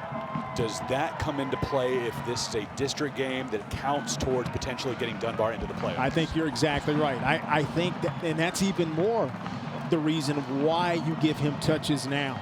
You get him in here to get the feel of it. And you've got to get that depth. You've got to create some kind of depth right now. And, yeah, it comes even more prominent when you get into district play. Allen takes the snap, keeps it on 3rd down, trying to find a seam. He will not locate one. A lot of green shirts into that Dunbar backfield. Leading the way, it's Kevin Godfrey, the nose tackle. And the misdirection didn't really fool anybody. You've seen Bingham at the top. He's keeping outside contained. And once he does that, this forces the ball carrier back into the meat of the defense. And I agree with Coach Barrett at halftime. This defense is flying around, taking away a lot of different things from Dunbar. Kevin Godfrey right there, the big defensive tackle, doing a great job making the play. 4th down, and Amari Porter Clayton will send it away. Remember last time he punted LD, 5 yards. 4. I'm corrected by Robert Walton. It didn't go long. This one will bounce inside the 10, but there is a flag down near the line of scrimmage. 31 yards if it holds up. That's a much, much better punt there. You can kind of tilt the field position back the other way. Jim Davis, our referee out of the Fort Worth officials chapter. False start on Dunbar. I might would have taken that and made him re-kick. Especially considering what I just said, those short punt Yeah. earlier, the trouble that he has had getting good contact, and Kennedale will stick with what they got. Yeah, I definitely would have made him kick it. I mean, between the 2 kicks, a 4-yarder and a 30-yarder, I would take my chances with him trying to kick it again. So 1st down from the 12 as the ball is moved up. They take the penalty yardage from where it was down. And Kennedale will go back to work on offense. Trey Smith, the QB, the junior. And it's off to the left side. Dragged down after getting close to 1st down yardage, and they will in fact move the chains. That's a nice run by Bingham. Now that's going to hurt his average just a little bit, but he's still right about at it. Here it is. It's just a little off tackle handoff. He takes it to the outside, and the first guy is not bringing this young man down. He's pretty tough in there running hard. Fumbled snap. Smith picks it back up. By the time he found the handle, several Dunbar Wildcats were around him. Short loss. Now, we've given enough credit to Kennedale's defense. I think you got to give the Dunbar Wildcats their due too defensively. I think they've done some great things. Had a couple little breakdowns. Obviously, the Bingham touchdown, the missed tackling there. But other than that, I think they've kind of kept this thing where they need it to be. If they can get something from their offense, they've got a chance. Again to Bingham, and meets a wall of white shirts. Back in the middle, several Dunbar players getting in there. Riley Bingham now up to 114 yards on the night. 2nd straight week that he's gone for over 100. And that's the thing by this Dunbar defense. If they can kind of keep 1st down under control and then force this offense into 2nd and 8, 2nd and 9, now you have them playing behind the chains, advantage towards you defensively. Right back to Bingham again on 3rd down. The ball comes free. Dunbar may have a 2nd defensive touchdown. Arms go up. TD Dunbar. Jacorin Johnson. Oh, man, I am not believing it is. If this stands, I don't see anything saying it's not a defensive touchdown, Chris. It is a TD. Jim Davis gives a sideline warning to Kennedale. The Kennedale defense, LD, is pitching a shutout, but the Dunbar defense has scored twice, and the visiting team now an extra point away from taking the lead. It's utterly incredible. Okay, so watch Johnson here, number 48. He's right in the middle of your scrum, but all of a sudden he's just going to pop out right there. And it's almost like what you see in the Pee Wee leagues. You just got a scrum, and then a little kid just pops out, where Johnson is saying, if you're going to let that ball dangle, I am going to take it the other way. And honestly, Chris, should have been the third one, because the big one from Kamari Moore didn't get called, and that was a takeaway as well. Timeout called by Dunbar before this all-important extra point attempt. Amari Porter Clayton is the kicker. It's an adventure for him. We watched during warm-ups, and it wasn't always good from this extra point distance. Let's go down to Brendan. Yeah, and you're talking about the kicking game, Chris, and the reason for this timeout, they didn't have the kicking tee ready. The person in charge of it was focused on JG over here in the tent, didn't have the kicking tee, so they call a timeout. They'll try to reset and get this all-important extra point. All right, Brendan, thanks very much. I'm glad you were right there. I was curious myself and wondering if potentially Coach Lawson was thinking, you know, extra points are an adventure here. Maybe we should try to put it in for two. Maybe that'd be more of a sure play. But instead, I'll go for one after, again, wow, what a play there by Dunbar. I mean, Chris, and Johnson. I haven't seen a game in a long time where ball security has been at an all-time low. And I'm talking from both teams. Kennedale has gotten the bad end of the deal. To take the lead, Dunbar cannot do it. The score remains tied at 13. Contact at the line there, LD, and it sails off to the left. Dunbar 13, Kennedale 13. Dunbar has scored both of their touchdowns on defense.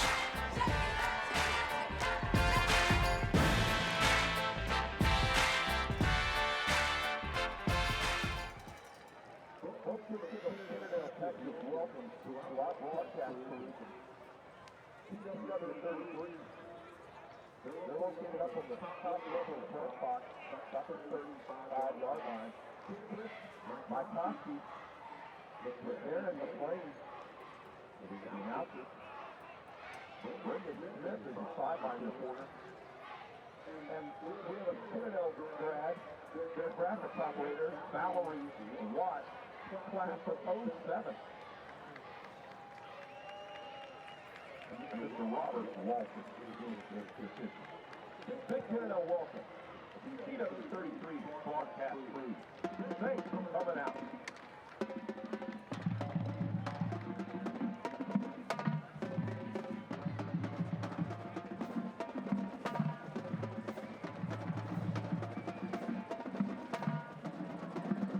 The High School Football Showdown on CW33 is brought to you by Canales Furniture. Shop at one of our 23 convenient locations. Good news, bad news for Dunbar. Good news, they've tied the game at 13. And for the bad news, here's Brendan. Garrett here on the sideline. He has shoulder pads off, ice on the left shoulder. Not sure about him returning to the ball game, but does appear to be in quite a bit of pain. So perfect time for that defensive touchdown. Yeah, Brendan, what a huge blow this would be to Dunbar. Jamarian Garrett, the second leading rusher in Class 4A Division II in the entire state, came into the night with 703 yards, 82 so far tonight to add to that total, but went out in the previous drive for the Wildcats. Yeah, you hate to see that, and clearly he's got a shoulder thing he's trying to deal with, and now you really got to find somebody to step up. You've got to try something now. I know it's not district, but you want to win every game that you roll the team out there on the field, and so his defense may have to carry the rest of the way. Kennedale, they'll try to match Dunbar. They'll do so after taking the fair catch. These teams were in the same district for 6 consecutive years, only this year broken up as redistricting sent them separate ways. But Kennedale got the better of Dunbar, and by lopsided scores for 4 consecutive years. Only last year did Dunbar stick in this game.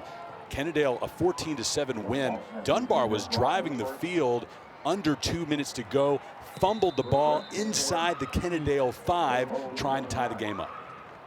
Boy, that's some domination there. I see a bunch of zeros dominated by Kennedale. But Dunbar still has that sick feeling in their stomach after losing the game the way they did last season. We mentioned it off the top, LD, the hunger that Dunbar has to finally knock off Kennedale.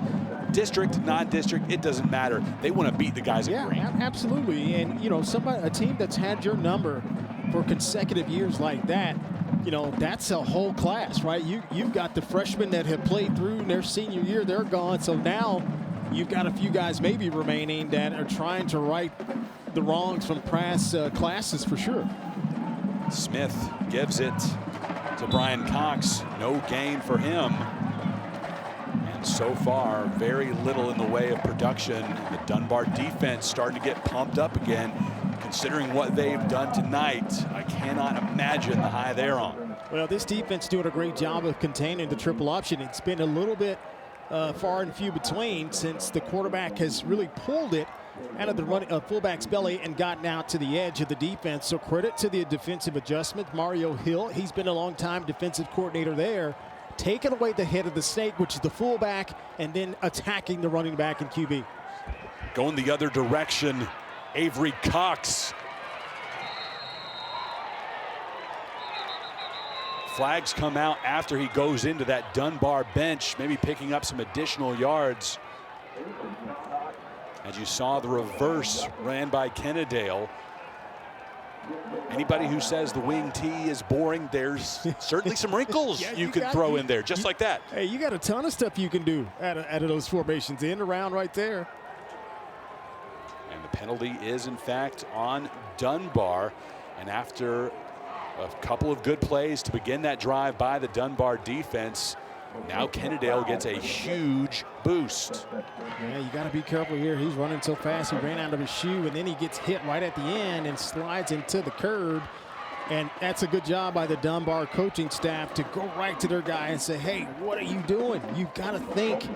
You hit him late out of bounds and tack on 15 more yards, and now you got a concern if Avery Cox in all of that is going to come out of there healthy.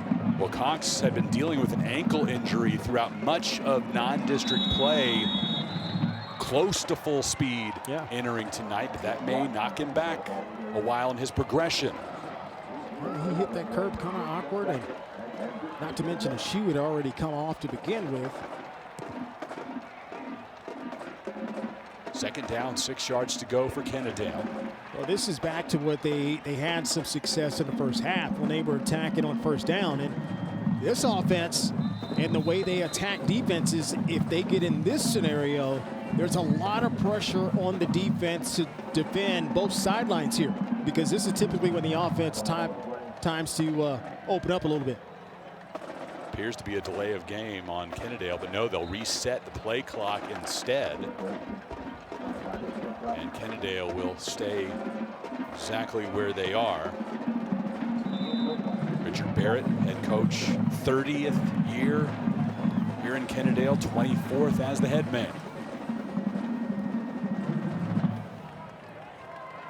The give to Watkins, and Watkins across the 30, inside the 25-20, down inside the 15.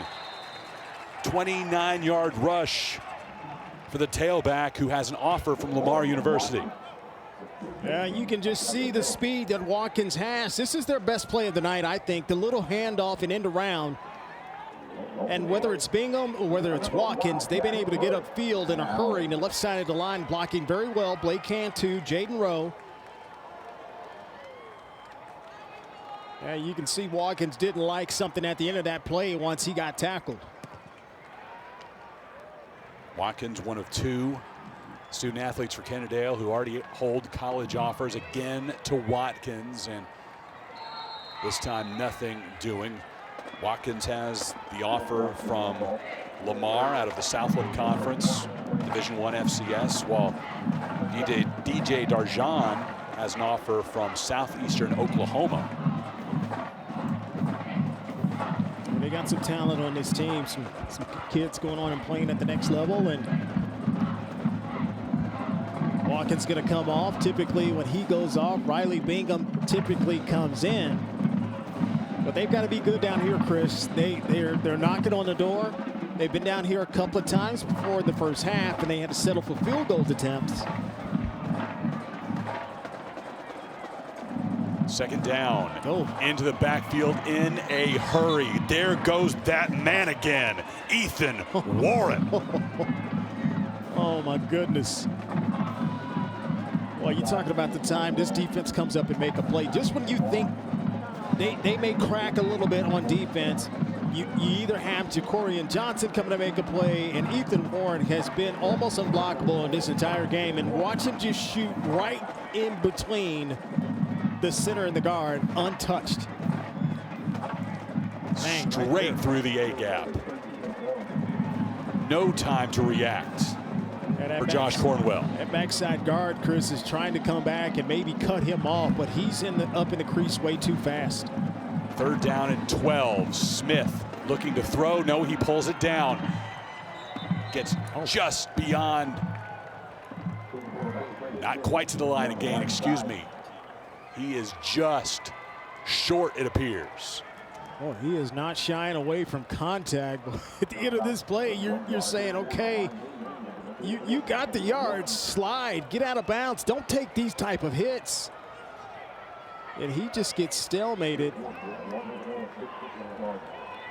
Tied at 13, Kennedale will try to break the deadlock with Lance Pate, their fantastic kicker. He had a 23-yarder and a 40-yarder earlier in this one. Missed from 41 yards out. It's a much easier opportunity for Pate, and it is good.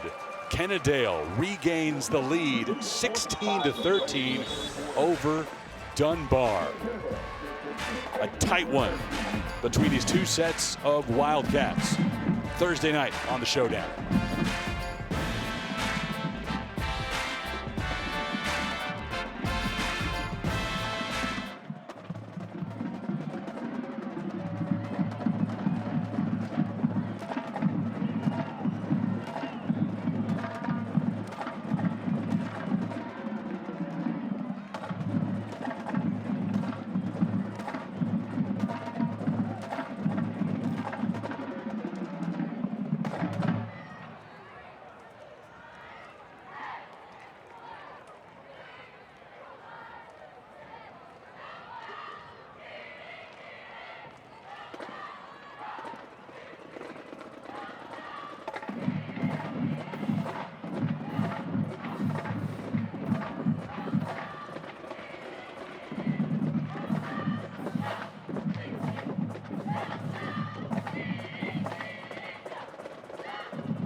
Now Kennedale takes a 16-13 lead, 2:45 left in the third quarter. First time that the Dunbar offense has been back on the field since that touchdown on the fumble recovery. They've got two defensive scorers, haven't scored offensively, and the offensive line was pretty fired up. And the most vocal about big number 70, Zion Williams, the junior, 6'6", 325. He was leading the charge, and if 6'6", 325 is yelling at me, I'm probably going to listen. I agree. Wow. You're not kidding. He's just towering over everybody else. You know, 6'6", 325, Brendan, is what is listed on the roster. But I think when Coach Lawson was talking to us, I have it in my notes, he called him 6'8", 350. Oh, wow. Oh, my goodness. He added a couple of inches and quite a few pounds. I don't know who to trust, but, man, I would give him every inch and pound that he wants. That is a large young man coming back onto the field for Dunbar. And he's one of the reasons why Jamarian Garrett is one of the leading rushers in the state. But you saw Garrett, his arm wrapped up in ice pads off. And now Dunbar will turn to Zatavius Allen for the majority of the carries, turning to the fullback.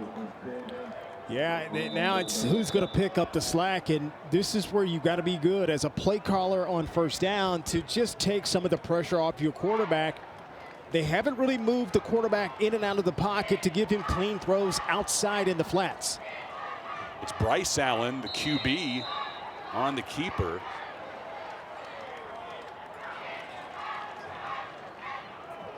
That's a little read option look. That play never really developed.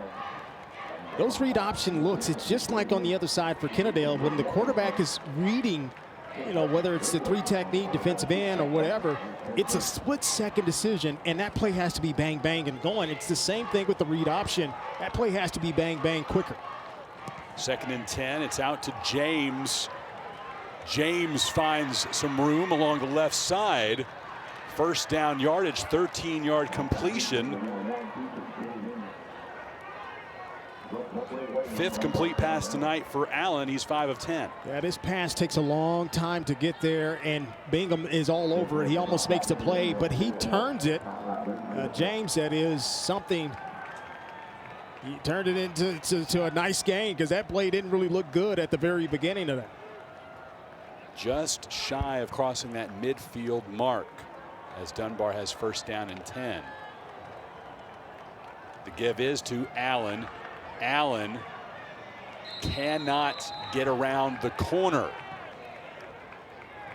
You know, I can't figure that play out. I don't know if it's a busted play. Is the snap going to the running back? You've got both of them trying to reach for it here. Watch, see, you got the quarterback trying to reach, and I think you're right. I think that was not intended to be a direct snap. Yeah. As Bryce Allen looked confused as that went over to Zatavius Allen.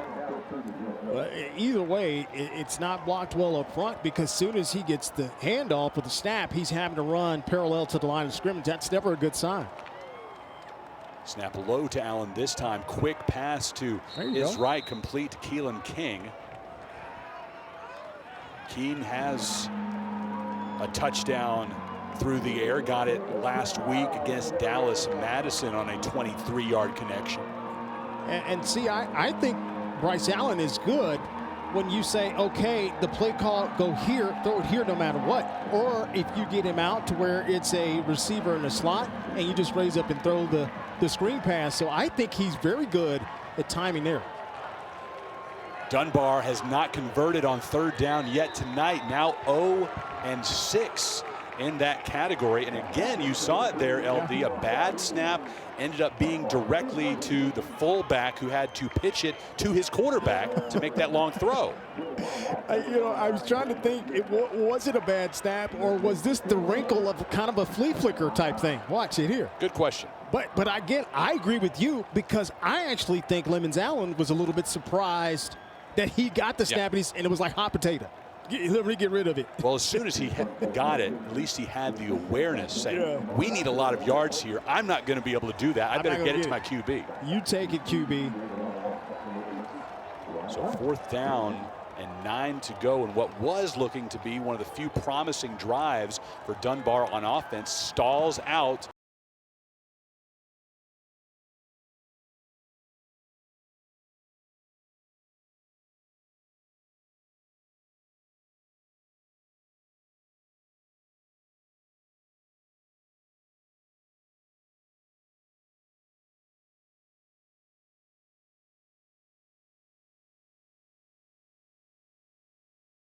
On the board.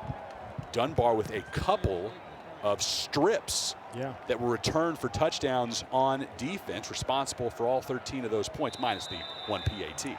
Well, that goes back to Coach Barrett on the last possession, deciding to kick the field goal when it was 4th and 1 inside the 10-yard line, not to go for it because he figures, hey, if I can get 3 points in the way my defense is playing and the way their offense is struggling, I might be able to sit on this 16-13 lead here. Bingham picks up a yard, his 12th carry of the night. Now 119 yards on the evening. Leading rusher and leading tackler for this Kennedale ball club. 0-4 on the season.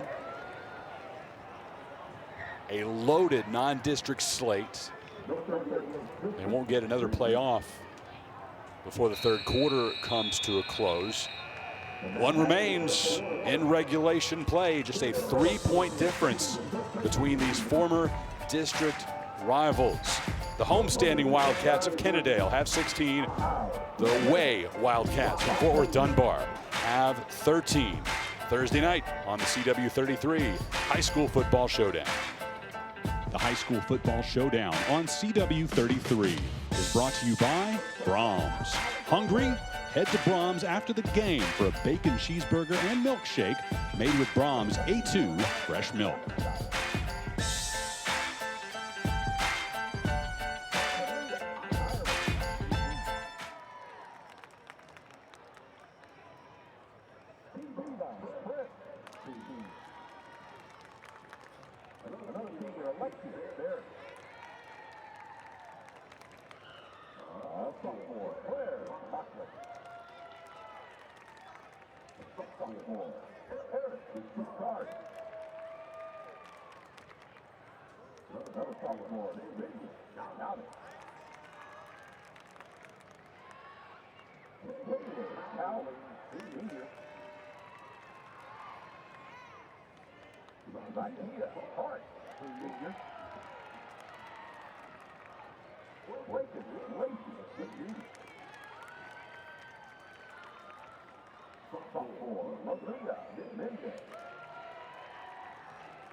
How about big hand for our Wildcat?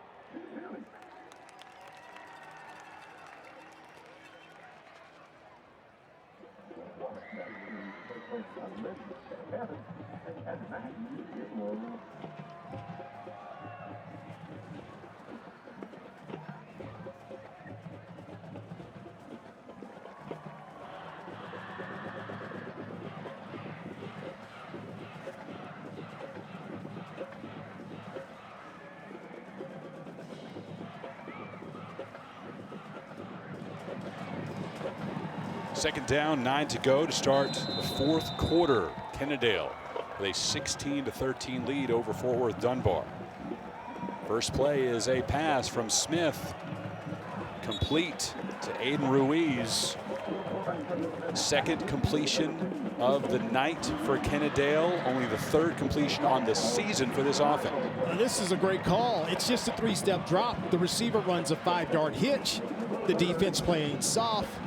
You've got to take what they're giving you. And that's a great play call by Matt Casey once again, keeping the plays active, catching the defense off guard. On 3rd and 2, Bingham gets hit hard and does not make it to the line to gain. So 4th down and 1 in Kennedale territory. No, they'll move the change. They got a generous spot there, LD. Yeah, I thought he was kind of right at it, but I guess his momentum, and then he kind of fell back, so I guess they gave him forward progress. So big first down for Kennedale as they continue with the lead, trying to milk it, giving it to Bingham. He had hopes for the end zone there, saw a lot of green in front of him, ends up getting tripped up. 8-yard pickup. Yeah, Chris, now you're starting to see this defense. They're selling out just to stop the run, but if they don't get it at the first point of contact, there's nobody really back there to make the play, and that's a shoestring tackle. Otherwise, Bingham would have been in the secondary running off. Look at that night he's had tonight. They'll pull him off the field. Chance for Watkins. Also Cornwell in that backfield for Kennedale.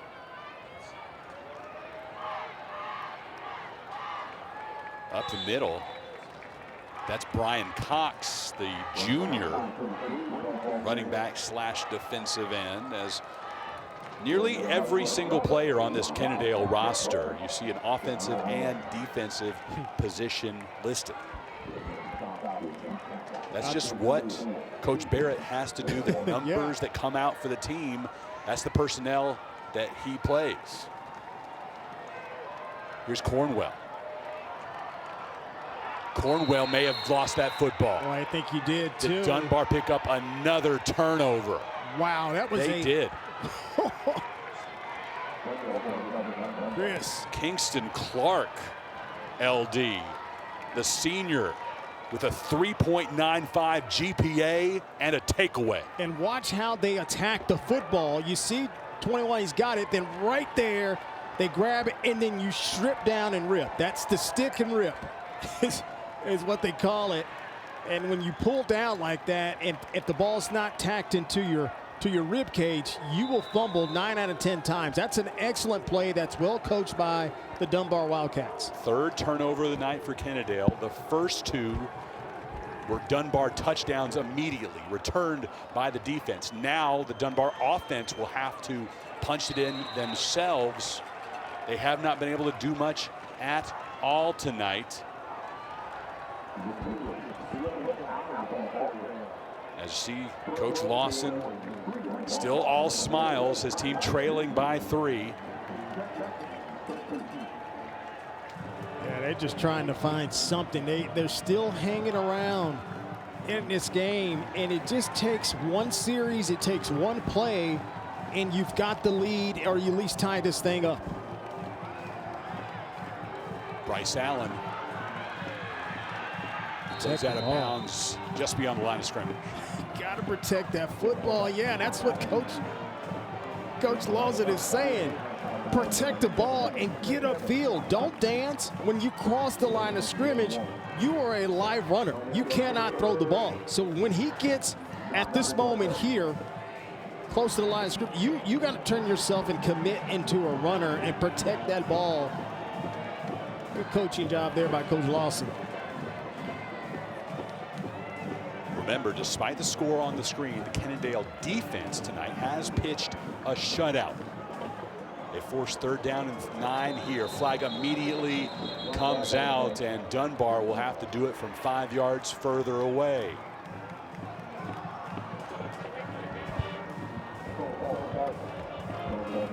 Dunbar's points coming off a 65-yard fumble recovery for Warren, then a 27-yard fumble recovery for a TD for Johnson.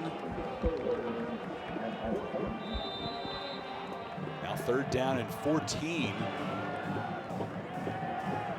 They'll need a chunk play, and they have not been able to get many of them tonight. These corners have been really good. You've got Trey Smith, you got Lawrence Watkins on the corner, so it's going to be tough to run by these guys. 0 for 6 on 3rd down conversions. Make it 0 for 7. The Kennedale D steps up again. Gavin Godley. Late flag in front of the Dunbar bench.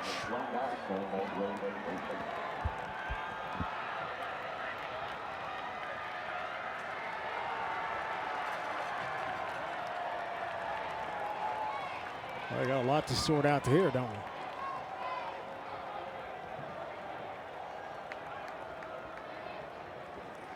Our officials from the Fort Worth chapter, led by referee Jim Davis, chatting right now with the headline judge Charles Sacker.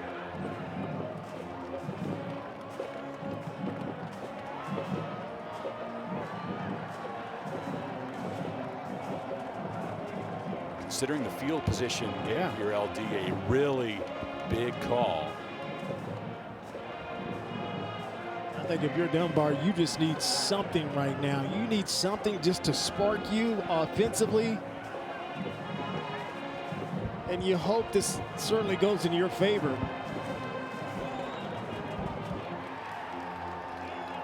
Longest discussion of the night. I've seen a couple of officials take out their earpieces, maybe some communication issues as well. unsportsmanlike, goes against Dunbar. So 3rd down. Oh, boy.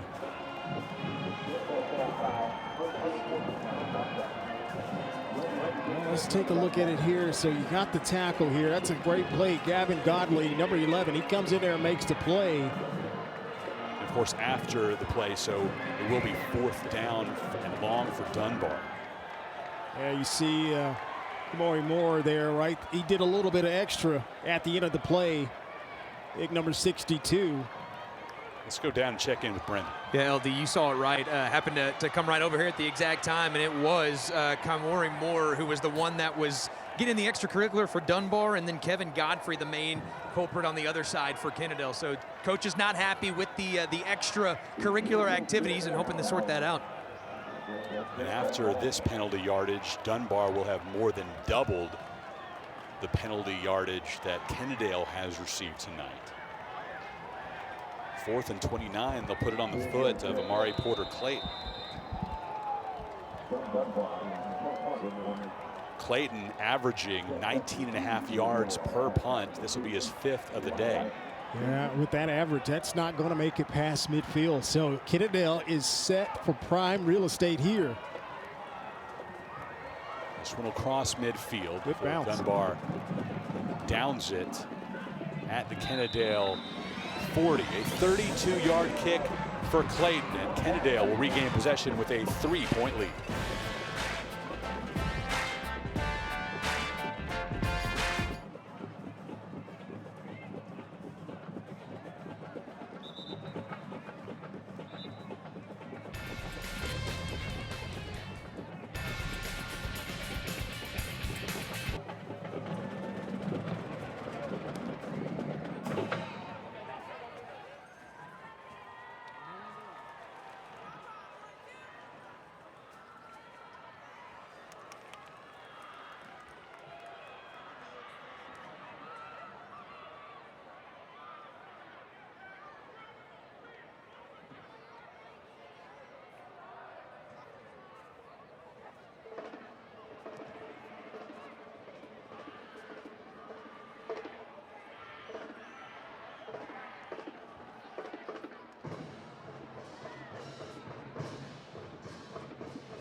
Heart-pounding excitement continues this week from Kansas Speedway as the NASCAR Xfinity Series playoffs begin.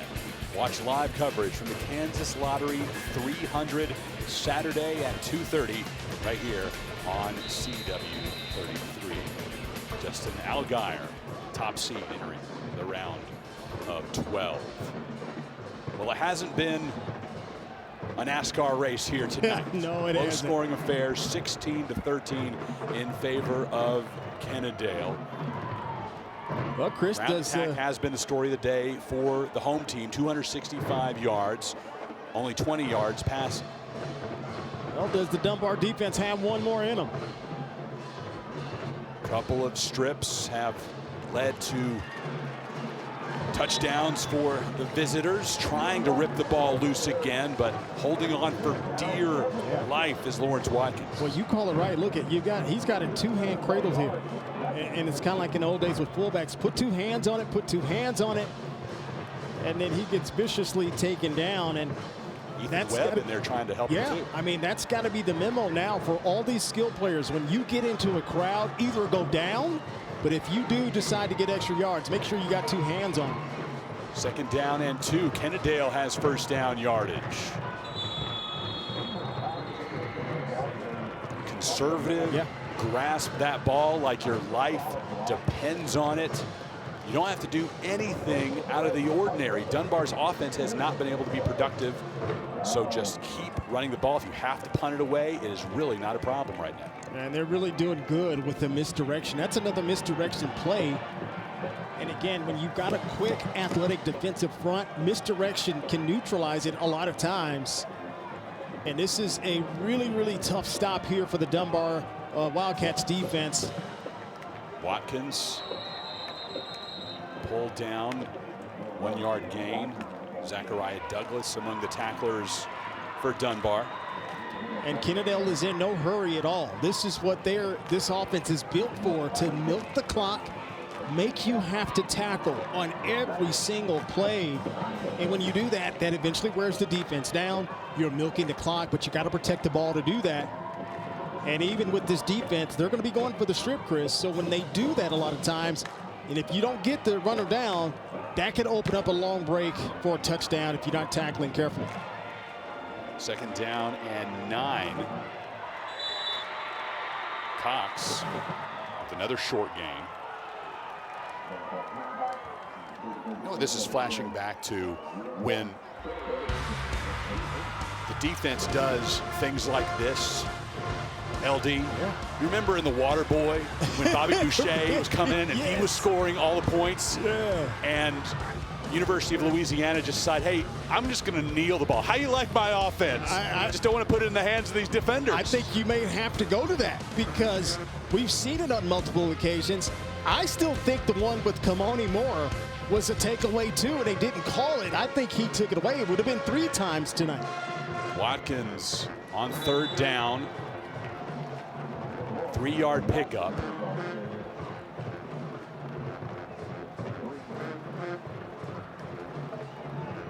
And Kennedale here.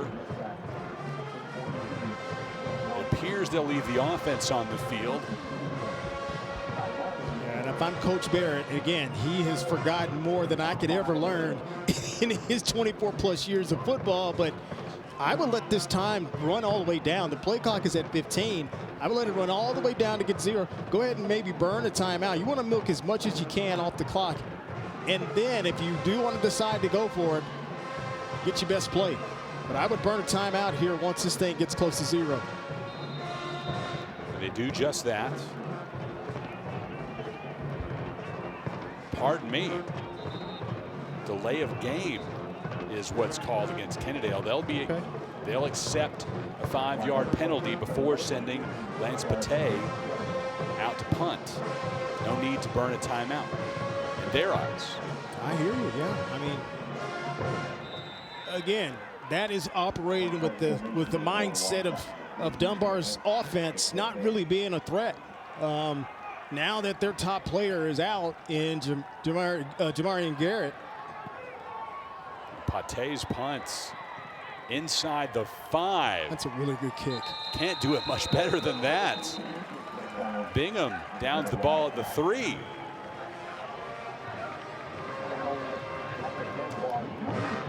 Chris Mycoskie with LaDarrin McLane. Brendan Smith is on the sidelines. The high school football showdown has been on the air for 19 years. And until tonight, our man Doug Anderson had not missed a single week. He's visiting his daughter out in California.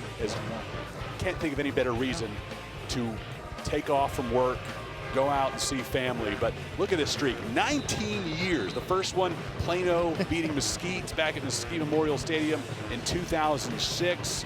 The last game in the streak last week when North Crowley blew the doors off of Rockwall. But it is remarkable, LD. 19 years and never missing a game.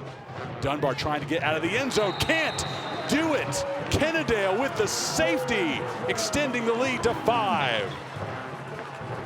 And that is why you punt the football, you play field position, and your defense has really pitched a shutout tonight. We've talked about it at times. Now let them just pin their ears and let them go get some points. And albeit only 2 points, it's still a huge 2 points. And that is the difference in the game in winning and losing to me. And another missed snap and miscommunication in the backfield. They have got to get that corrected going forward in the season because tonight it's hurt them. That's Gavin Godley with the tackle. Last week in the 3rd quarter, had a fumble recovery that set up Kennedale's only score against Frisco Panther Creek. This week scores 2 points on his own, and Kennedale's lead is now 18-13. Yeah, Godley has flashed a number of times tonight. I remember in the first half, he came across the field to make a tackle at the end of the half. He's made some plays here in the second half, and really none bigger than the safety on that last play. Again, not a very big guy, 5'6". There it is right there, 5'6", 140 pounds. But I'm telling you, he plays like he's 6'6", 240. And he is running and not afraid of contact for sure. Dunbar have a free kick from their own 20-yard line. Put it on a tee for Clayton. 5 minutes, 15 seconds to go. Certainly all is not lost for Dunbar, but the defense is going to have to come up big on this series.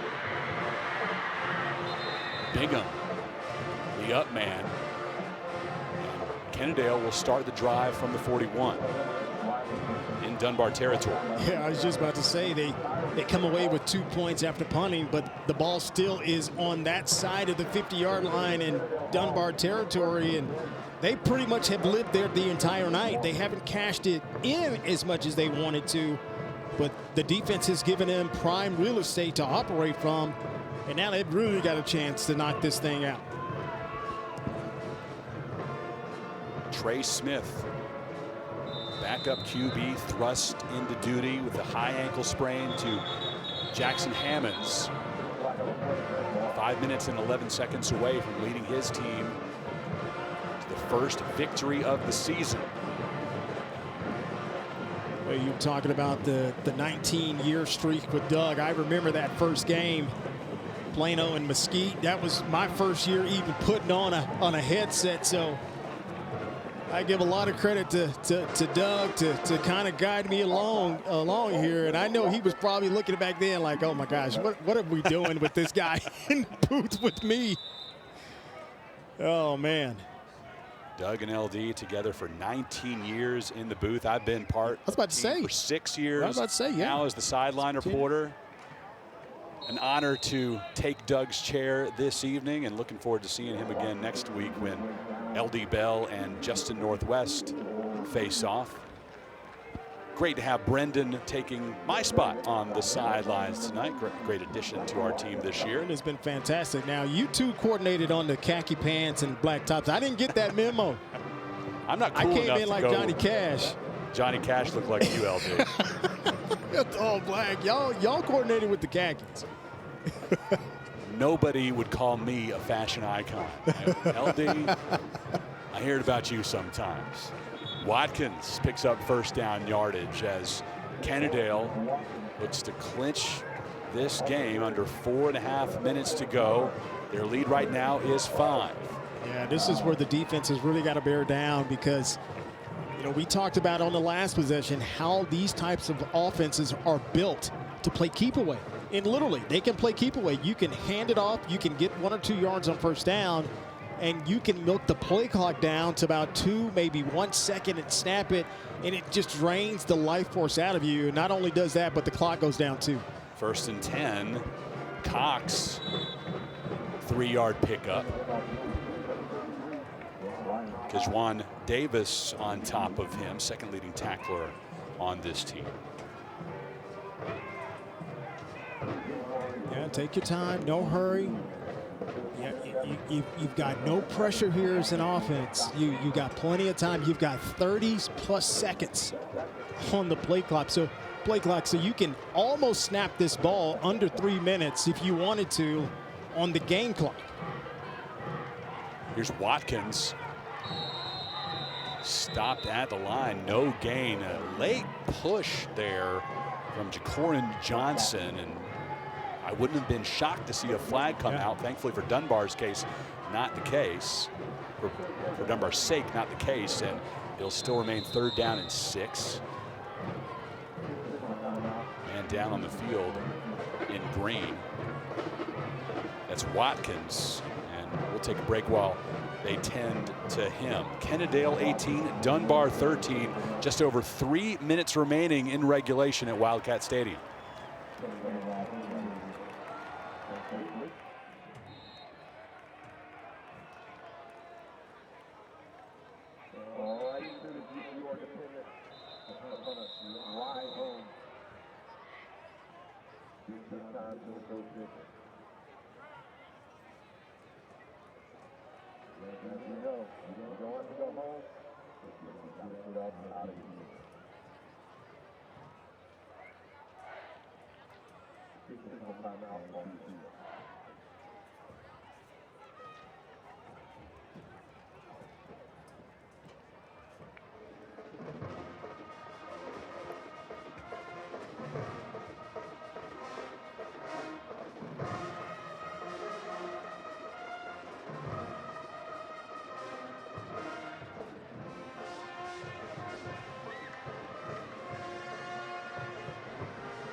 Just ahead of the premiere of the WWE NXT.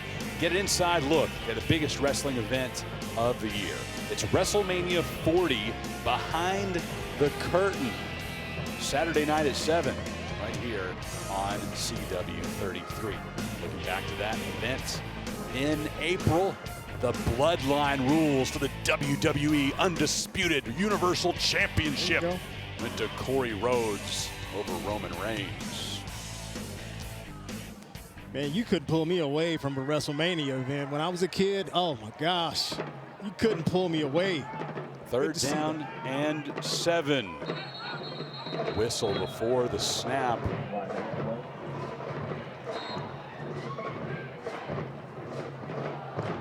Get a little chippy out there, man. It's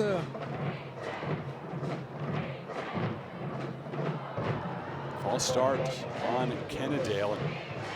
I'm not surprised at a little bit of chippiness. You know, we talked about the rivalry that's been building between these teams. They were in the same district for 6 years. Kennedale won in 4 of those years in big blowout fashion. Dunbar nearly turned it around, fumbling the ball away on the final drive, losing by 7 last season. This matchup, a non-district affair, but still plenty of bad blood. Third down 12, pitch to Bingham. Bingham getting around that left corner. Bingham has a first down and inside the 5. Huge run for his team, 28 yards. Well, to have long running plays, you got to make sure you block well on the perimeter. That's a pretty good block by the offensive lineman, Ethan Webb, big number 61. And then, Chris, you've got receivers blocking downfield. There it is. You see number 42, Kevontae Johnson. He comes into the game to give him that little extra boost downfield. And perfect play call. Puts a lot of stress on the defense to have to run and tackle.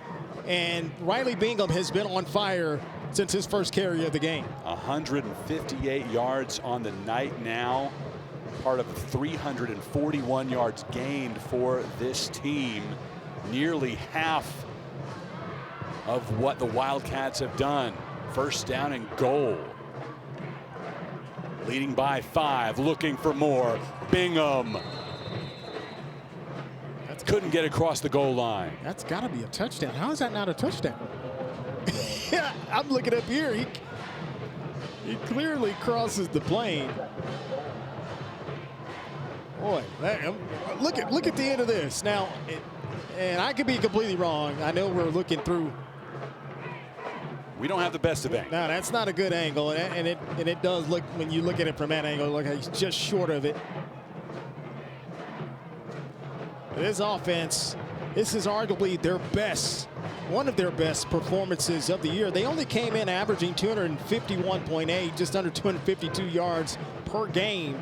They were averaging 240 yards rushing per game, and they've easily eclipsed that tonight. Under a minute to go, Smith will keep it himself. Doesn't go anywhere. The Dunbar D-line holds its place. Under 30 seconds left. Dunbar has a couple of timeouts, but it doesn't look like they're going to use them. Oh man, this ball doesn't even need to be snapped. If they're not going to burn those last 2 timeouts, then that's ball game. I'm utterly shocked about that one. You can't take them with you. You got to fight to the very end. And the Kennedale Wildcats earn their first win of the season, topping Dunbar. The visiting Wildcats fall to 2-3.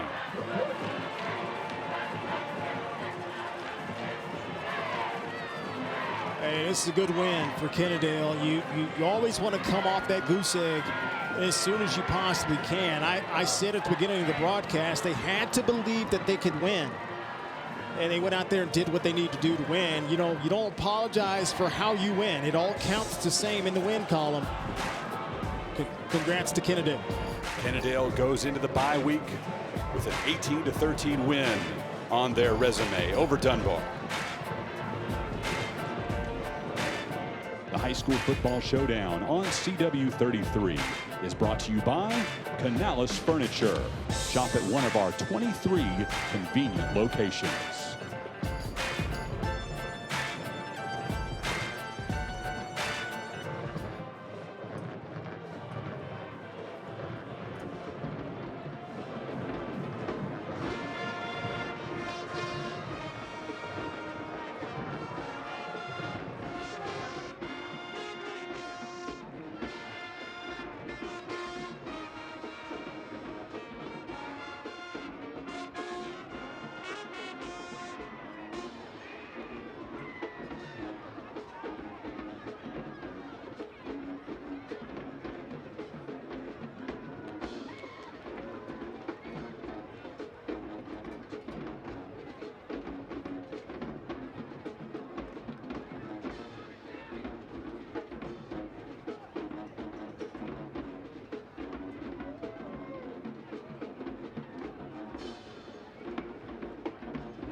Kennedale earns an 18-13 win over Fort Worth Dunbar. You can shop at one of 23 convenient Canales Furniture locations. And the only thing on the shopping list for Mr. Riley Bingham tonight, LD, was yardage. Lots and lots of yardage, and he's our Canales Furniture player of the game. Well, he started off hot and he finished hot. This was one of the better runs, if not the best run of tonight. Really showing you his full ability and what he was able to do. Even when the blocking, Chris, was not very good, he was able to find a crease, and his ability to get to 0 to 60 quicker than anybody else on the field. He was able to attack the defense wave after wave. And let's keep in mind, he plays defense. He brought the hat on defense as well. The energy level and the stamina and the warrior mentality. He was really, really fitting to be the player of the game. Special teams, too. We saw him all over the place tonight for Kennedale, and the Wildcats earned their first win of the year, now a bye before starting District 6-4A D1 play on October 11th against Castleberry. We'll wrap things up from Wildcat Stadium next on the Showdown.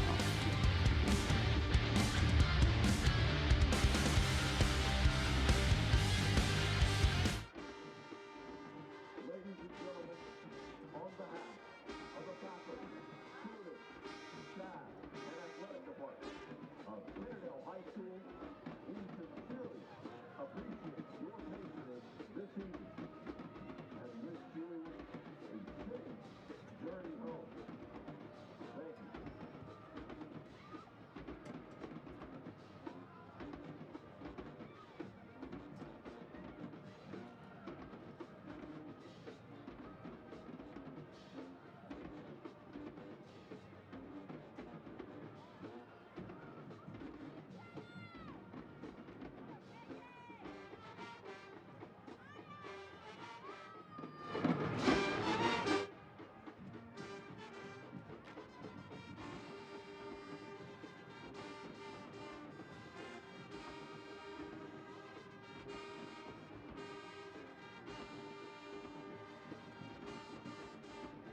An all Wildcat affair in Kennedale, and the home team earns the victory 18-13. Kennedale over Fort Worth Dunbar. Been a good time tonight. Missing Doug Anderson, but he will be back next Thursday as we head to Northwest ISD Stadium. Undefeated Georgetown Northwest hosting LD Bell, 7 o'clock next Thursday on CW33. For Brendan Smith, LaDarrin McLane, Robert Walton, Kurt Dykert, and Kennedale class of 2007, Valerie Watts. Good night from Kennedale. The high school football showdown is a presentation of the Next Star Media Group. Our final 18-13 in favor of the home team.